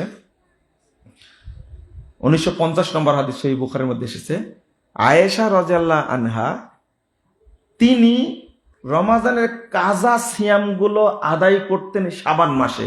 কোন মাসে? তা আমি যে এখনই বললাম যে কাজা সিয়ামটা আগে রাখতে হবে, তারপরে কি শাওয়াল রাখতে হবে, তা হাদিস বিরোধী হয়ে গেল না? আসলে হাদিসটা আমরা বুঝিনি, শুধু এবারও বুঝেছি, হাদিস বুঝিনি। ইমাম ইবনে হাজার আসকালানী কত আগে বলে দিয়েছেন যে মা আয়েশা রাদিয়াল্লাহু আনহা আল্লাহ রাসূল বেঁচে থাকাকালীন তিনি নফল সিয়াম করতে পারেননি। কথা বোঝা গেছে?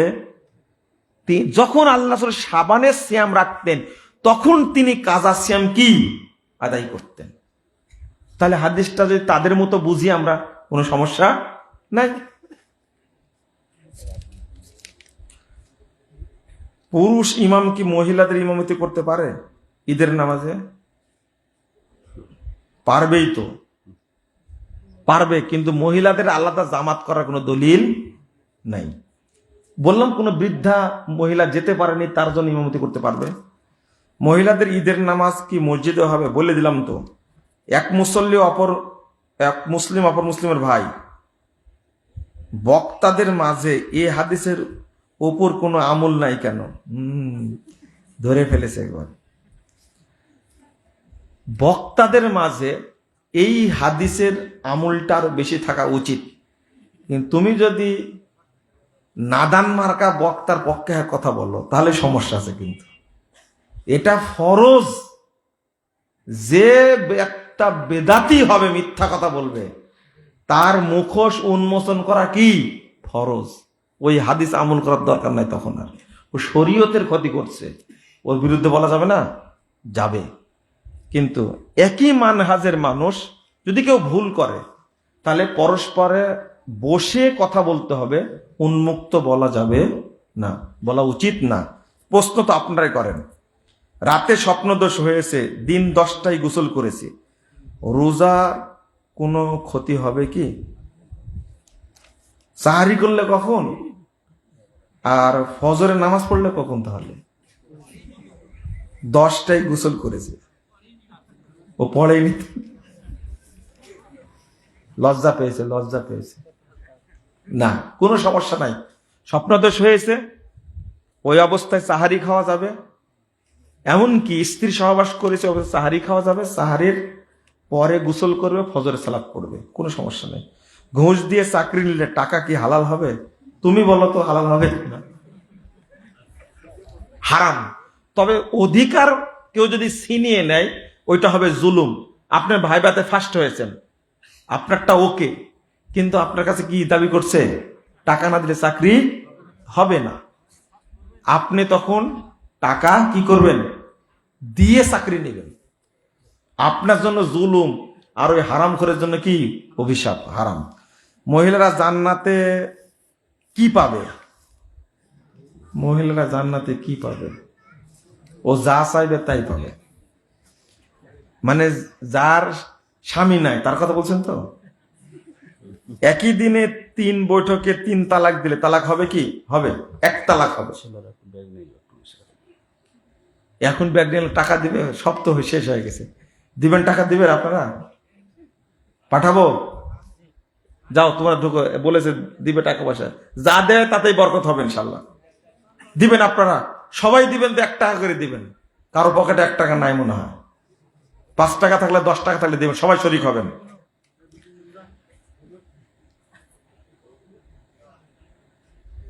নবীর উপর আল্লাহুম্মা সাল্লি আলাই দরুদ পড়া যাবে কি?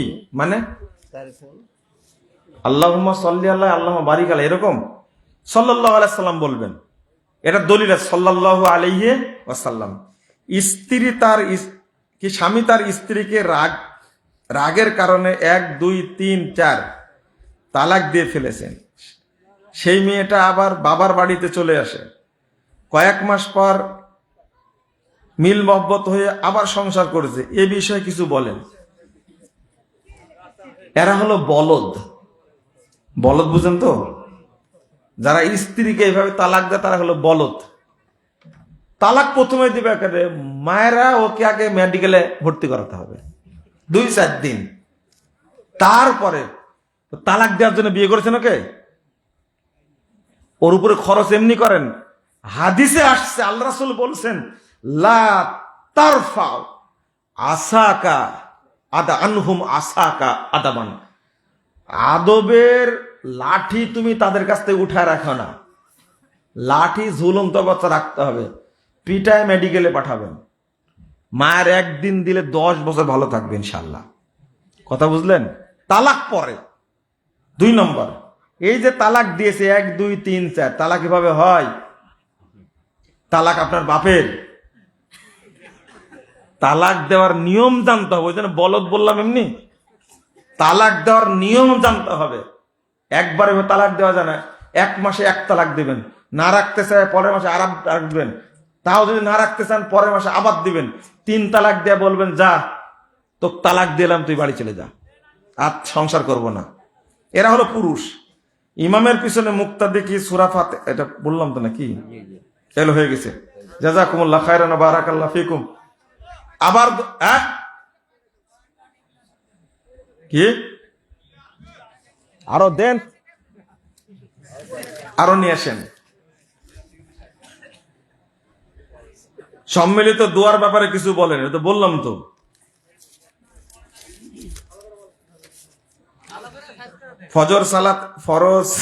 ফজর সালাতের জামাত শুরু হয়ে গেলে আমি 2 রাকাত সুন্নাত না পড়ে জামাতে শরিক হলাম, এক্ষেত্রে 2 রাকাত সুন্নাত জামাতের শেষ হওয়ার সাথে সাথেই পড়তে হবে নাকি সূর্য ওঠার পরে? হাদিস 2টাই আছে, সাথে সাথে পড়তে পারবেন, ইচ্ছা করলে সূর্য ওঠার পরেও পড়তে পারবেন, কোনো সমস্যা নেই। কোন বাবা যদি তার সম্পত্তি মেয়েকে না দিয়ে শুধু ছেলেকে লিখে দেয়, আর পড়া লাগবে না, ও জাহান্নামে গেছে, যতদিন ফেরত না দিবে ও জাহান্নামে থাকবে, এই পাপ মাফ হবে না। কঠিন জিনিস, এটা খুব জটিল ব্যাপার, খুব জটিল। আমাদের সমাজে মাওলানা সাহেব বলে খাদ্যদ্রব্য অর্থাৎ চাউল ছাড়া ফিতরা আদায় হবে না, কিন্তু যে চাউল বিক্রি করে টাকা বিতরণ করা হচ্ছে, তাহলে কি ফিতরা হবে? মানে ওই চাউল বিক্রি করে কি বিতরণ করছে? হ্যাঁ, করা যাবে, করা যাবে। এটাই শরীয়তের বুঝ। আজ থামেন, এখানে প্রশ্ন করছেন জাকাতের টাকা আমি মাদ্রাসায় দিয়ে আসলাম, আর আপনি ওই টাকা থেকে বেতন দিল, জাকাতের টাকা আপনার খান কেন? যে মানুষটা 20,000 টাকা বেতন পায় সে জাকাতের টাকা খেতে পারবে? তা আমি যে বেতন দিয়ে আসলাম মাদ্রাসায়, ওই টাকা থেকে আপনাকে বেতন দিল, আপনার খাওয়া জায়েজ? আর কথা বলেন না, জায়েজ? হানা বলেন কিছু একটা। ও বুঝেননি, আমি আমার জাকাত দিছি মাদ্রাসায়, মালিক এখন কে? মাদ্রাসা। মিল্কিয়াত চেঞ্জ হয়ে গেছে, এখন মাদ্রাসা আপনাকে বেতন দিচ্ছে, ওইটার জাকাত থাকলো না। আপনার দেওয়ার দায়িত্ব ছিল কি? চাউল। বন্টনকারীদের যেটা সুবিধা হবে, প্রথমত নিয়ম হলো চাউলই বন্টন করবে। কি করবে? চাউলই বন্টন করবে। কোন মুসাফির আসে দূর দূরান্ত থেকে, আসে না? আসে। তাদের জন্য চাউলটা বিক্রি করে কি রেখে দিবে? টাকা রেখে দিবে। ও, আপনারা শরীয়ত বুঝতে হবে। জাযাকাল্লাহ খাইরান, জাযাকুমুল্লাহ খাইরান, ওয়া বারাকাল্লাহু ফিকুম। সুবহানাকাল্লাহুম্মা বিহামদিক, আশহাদু আল্লা ইলাহা ইল্লা আনতা, আস্তাগফিরুকা ওয়া আতুবু ইলাইকা। ওয়াসসালামু আলাইকুম ওয়া রাহমাতুল্লাহি ওয়া বারাকাতুহু।